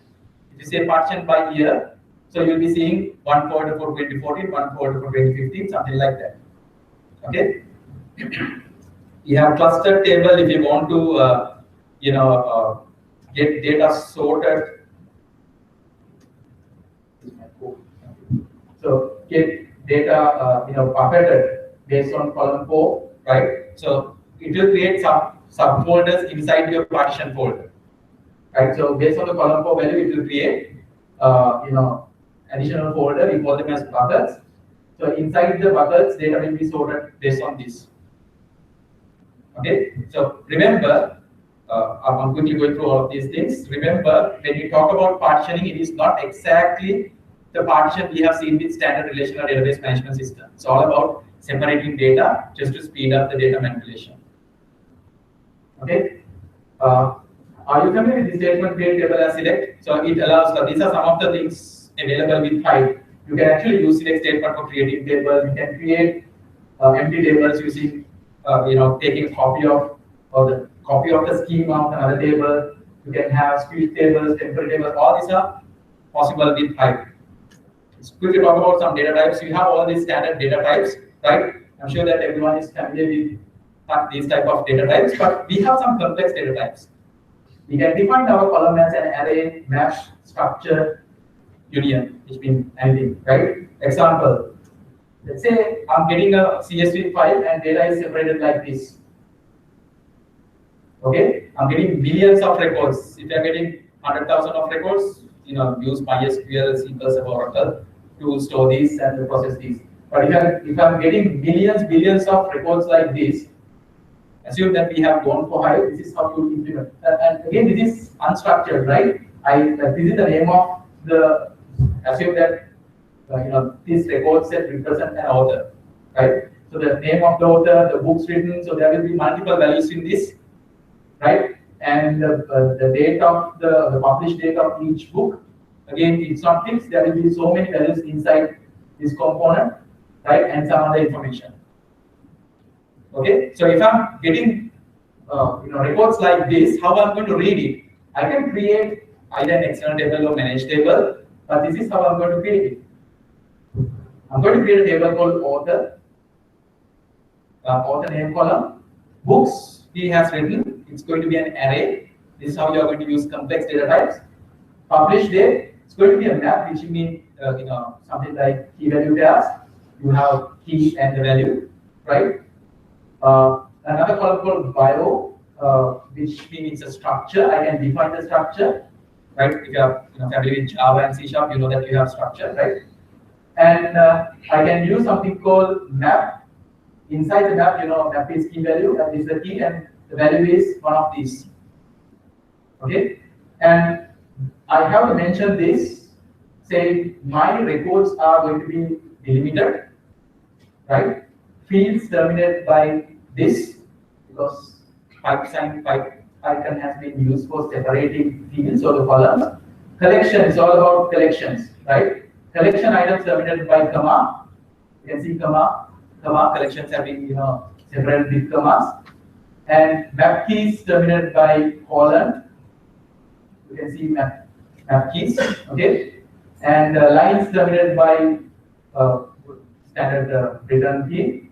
And stored as text files. This is what you have to say when you create a table on top of these record sets. So what happens is this will be matched with this.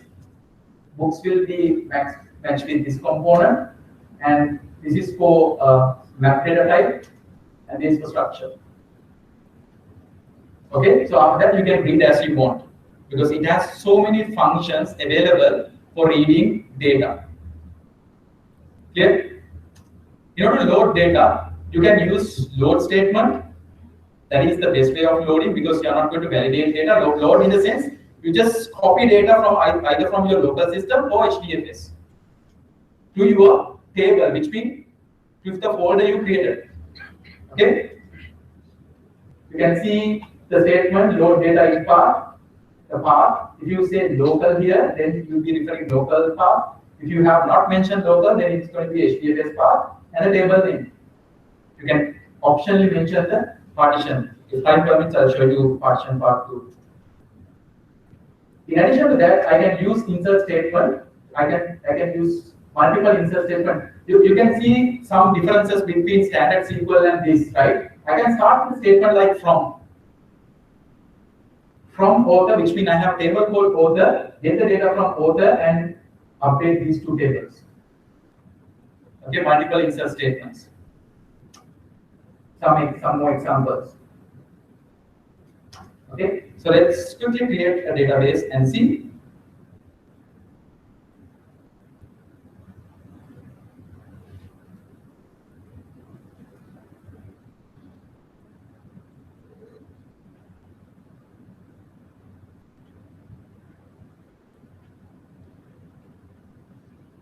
Okay, so let me go to my Hive, right?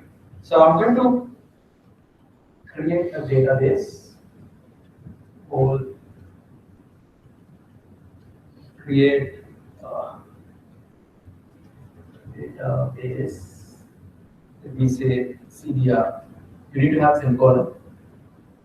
I can execute this. Remember, all these statements can be executed through your codes. Okay, Hortonworks has given 2 ODBC drivers, one for 32-bit, one for 64-bit. All you have to is download and configure. Then you can use Java or .NET or even Power BI. You can use these the BI client tools for your programming language in order to connect with this and execute codes. Right. So I created a database. Let me refresh. So you can see CDR database is created. Let me go to the HDFS file system and see now. This is our warehouse folder. Let me refresh.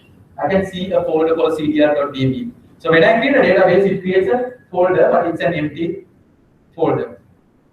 Okay, right. I'm going to create. Before that, let me upload some data. I'm going to upload a data set like this.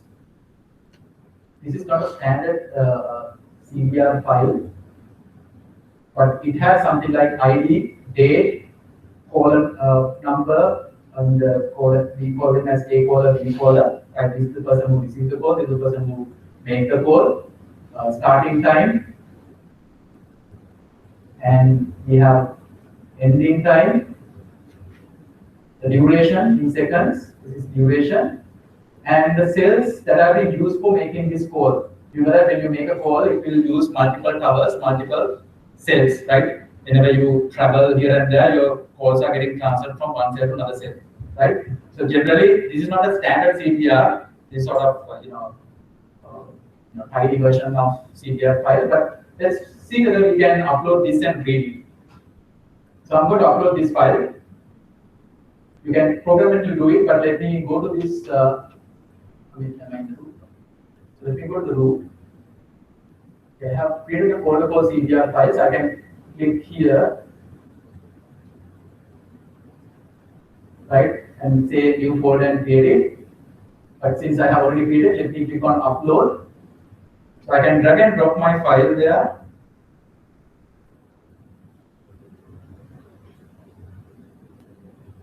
You can do all these things programmatically, right? Generally, I use SSIS to do this, right? So my file is there. This has about 1 million record. Okay. Now my file is in HDFS folder, right? That's a CDR file. Now let me go back to my Hive. I'm going to create an external table for this. I have already written the code to save the time, so let me copy the code.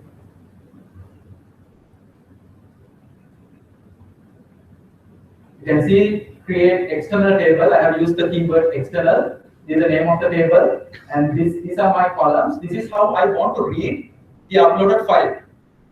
Okay, and I have mentioned all these things: field terminal, by collection terminal, all those things what I explained. So let me execute it. Now you know this request will be converted to MapReduce code, and it will be executed in Hadoop environment.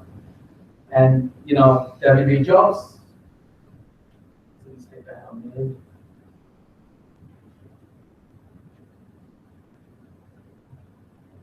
You see a mistakes? Okay.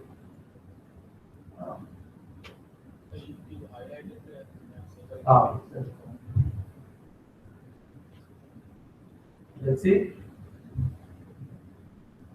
Okay, so it's getting executed. That's why we still see stop execution. Right, it's done. And if I refresh this and expand CDR, I'm not going to see any table. Let me go to file system and see. I can see my file, right? You know that there this database has been created. Let me go to apps, Hive, and warehouse. This is my database. I cannot see any folder because we created an external table. This is not a managed table. Clear? Right? Manage table and see. So I'm going to create another table with the same syntax.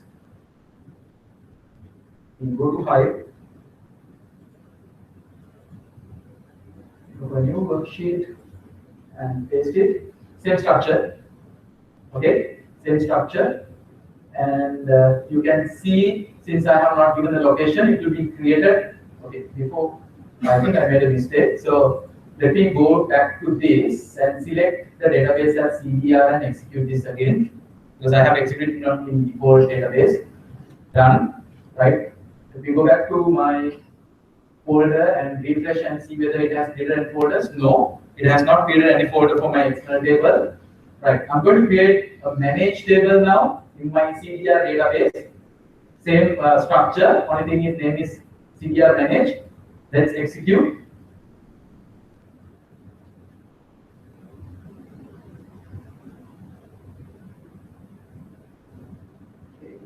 Okay, done. Let's go back to this and refresh.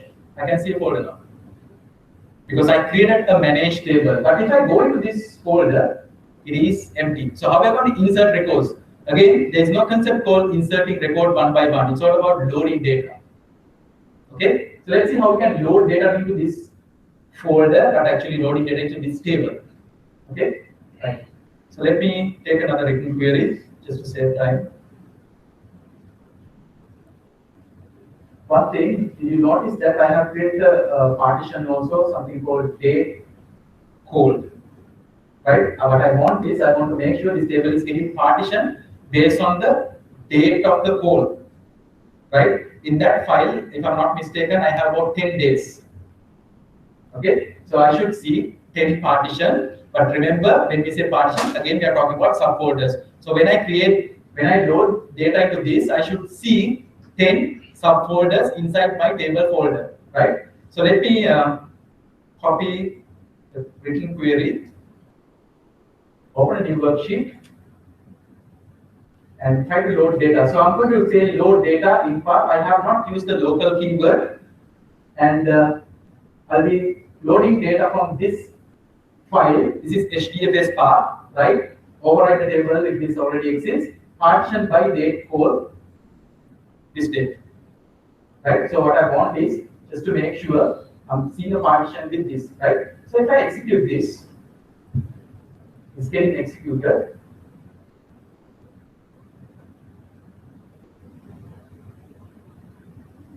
Remember, you cannot load data to external tables because it's just a reference.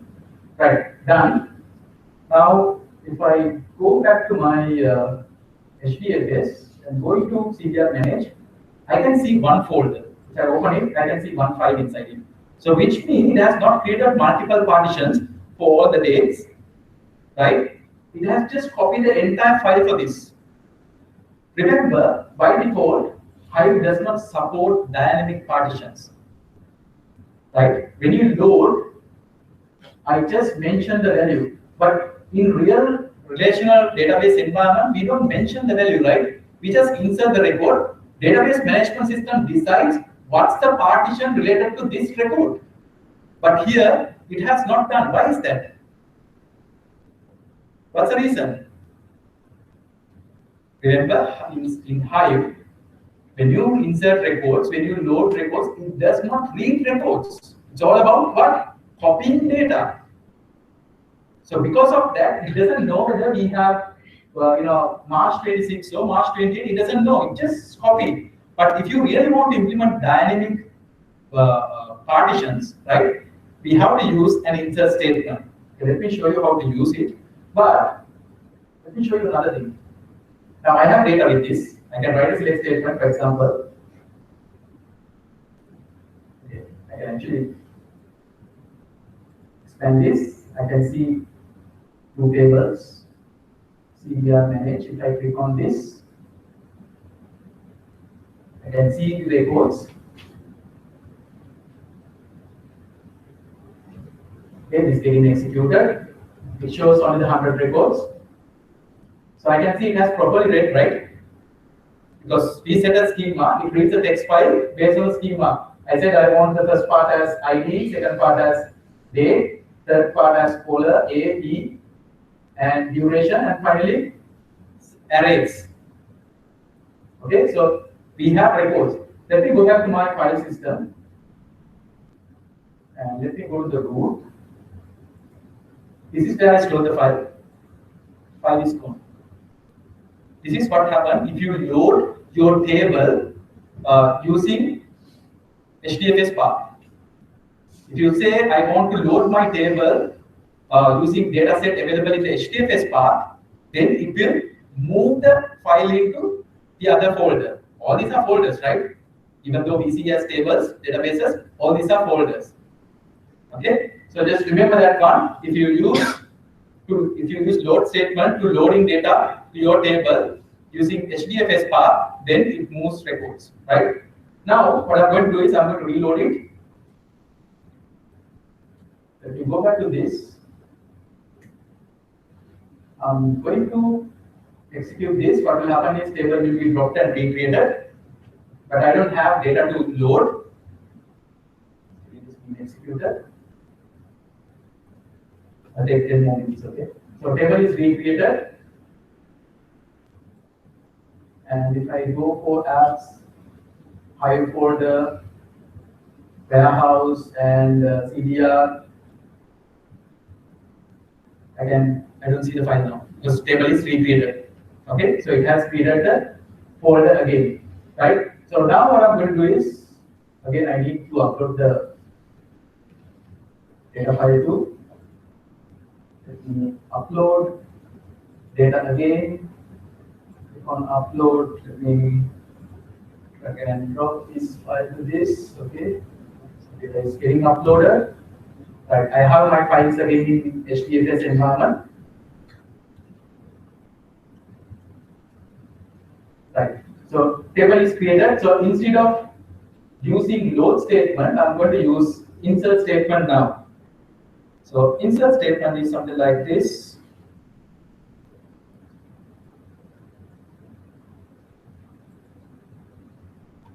Right? Load this table, right? Partition data code. Okay, and this is the column coming from X. Okay, right. Yeah. I have records in X table, right? So I'm not going to use the path now.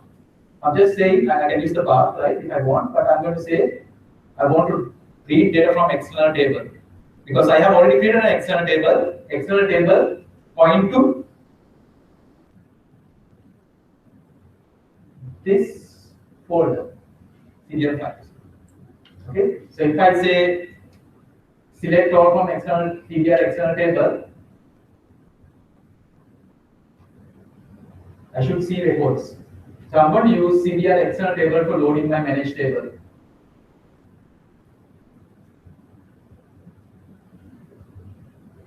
See, I can see records. So I'm going to use external table for managing my this one, right? So loading my CDR managed table. I'm going to use this table for loading this. Right? Let's see how it creates partition now.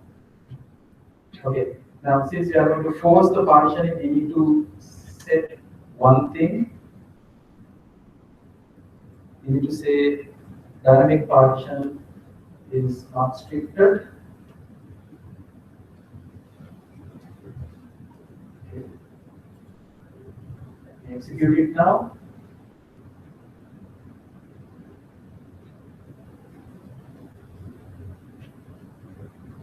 So it actually load data from external table to CDR managed table, but we should see multiple partition now because we are not using load statement, we are using insert statement.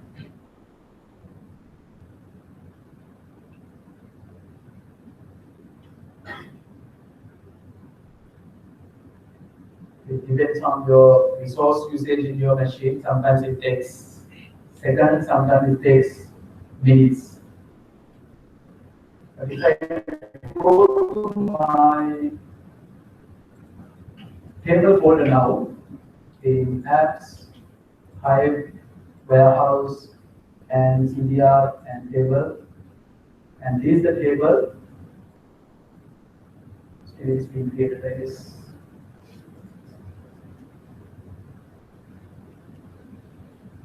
Still it is getting executed. Okay, when it executes, then once it is loaded, I'll show you the way the folders have been created. But in the meantime, let me go through the other slides. We have only 5 more minutes, right? So let's quickly talk about Hive queries. We have standard select statements. So this very standard select statement, you can execute this statement without any issue. In addition to that, you can have their condition, some expressions with your select statement. You can say from, select, or select from. Both statements are supported, right? And see this one. If you want to get the first book of this record, because it's an array. Remember, when we remember some example we talk about. So books is an array. So I can make a request for the first book only, right? And this is a map. So I'm going to get the value of book 1 is the key, right? And bio is a structure. So I'm going to ask country from this structure, right? So comments is again a map. So likewise, I can make a request like this. I can even write regular expressions. Some more statement, I can use this thing. This is a regular expression. You can add very complex regular expressions there. It supports subqueries. It supports union. Grouping, having that roll up, cube, group set, everything is supported. will roll up, and there are many functions. Those functions can be used array contains. You can use immediate if, right? Likewise, there are so many functions available. Okay, order by, sort by, both are, but basically sort by is used with the buckets. Right. So let's see if the table has been. Oh. Yeah, I'm not too sure why it takes long time.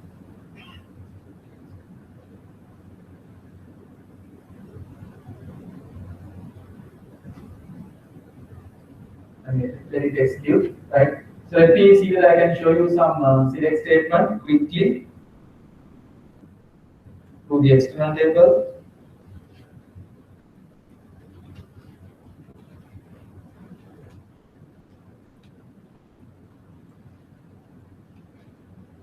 Okay, let me open your worksheet. I don't know whether this can be executed while that is running because everything is in my machine. Okay. So I'm trying to get the idea of the record, caller number, and how many cells that have been used for this call, and the starting cell and ending cell. I have many queries written based on this data set. For example, I can see, like for example, if I want to find out how users are located based on the cell usage, I can write some queries, right? I can understand what would be the busy or the busiest cells, or based on the time. All these things can be easily extracted from Hive. All these things can be implemented using relational database management system, the SQL queries, but it takes long time. Here also it takes long time because it uses batch processing, but you can process millions, billions of records and get the insight quickly. Okay. I don't know whether the other one is completed. It's still running, but let me see whether I can get this result set.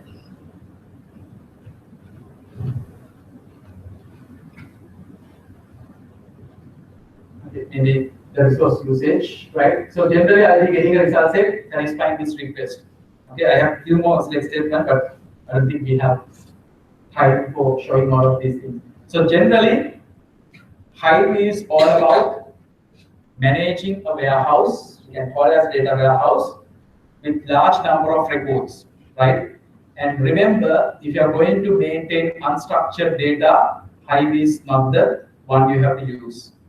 Okay, but it is semi-structured or structured, large number of records, and you have to implement queries like this. So you need to implement business logic like this. Then Hive is the best solution. So you can download a sandbox like this and test, but you can see you need more memory to run the queries like this. But if you actually work with a sample data set that contains about 100,000 records, yes, everything will work. This has more than 1 million records.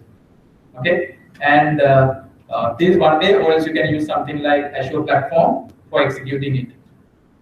Okay, right. Since it is already 8 o'clock, I'm not going to send it you. In the meantime, if I can see the result, I will. Okay, this is done. It's still getting executed. Okay. So if this is executed, you will be seeing multiple folders inside the managed table. Inside the managed table folder for each partition. Okay. If you create cluster and buckets, you will be seeing multiple files inside the partition for each and every bucket. You can see mention the bucket size, and based on the bucket size, it will create multiple files for you. Okay. Right. So that's all I have. Do you have any other question? I'm sorry, it's still getting executed. What I'm going to do is I'll be making a set of blog post on all of these samples, and I'll share all the files I'm going to use. You can download the CGR file I have used, and then download the sandbox and test it. Okay. Within 1 or 2 days, I'll make sure everything is available. I'll put a link in the Meetup page.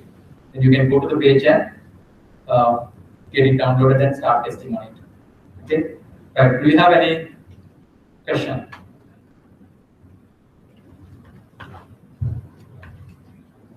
Before refreshments. Any question? I really need you to do this, right? Once you log into the rate event site, either you can go to a rate page, okay, and enter this number. Just remember this number, but anyway, I'll update the meetup site too. If you enter this number, you will see the speech here. Just go to this and select 5 and click on rate. Not 5 again. I really need the honest feedback. Okay, I'm really serious guys, but see whether you can put a comment too. I really want feedback. Okay, so registration is very simple, but unfortunately, when it comes to registration, you have to register with it. I have not enabled what you call external logins yet. This is a site I developed using ASP.NET. Okay. So I'll be enabling external logins soon, but at the moment you have to register with the email address. Okay, but go to this site, enter this code. You need to first register, enter this code, and rate if possible, put a comment. Okay, if you have any question, you know how you can communicate. Even if you put a comment in the meetup, I'll see whether I can answer. I'll be definitely answering. Okay, if you have no question, thank you very much for listening. I hope I said something valuable and you learned something. Okay, thank you.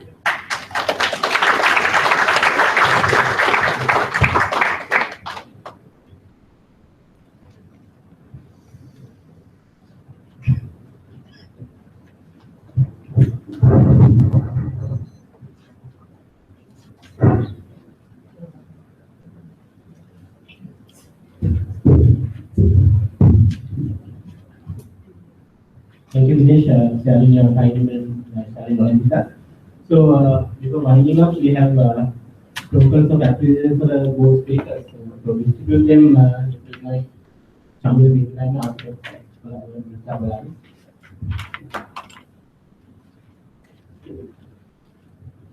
first of all,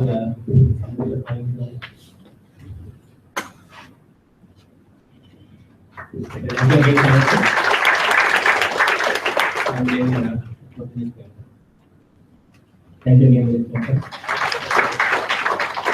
So we have the refreshments over there. Thank you for coming again. So we will meet up next.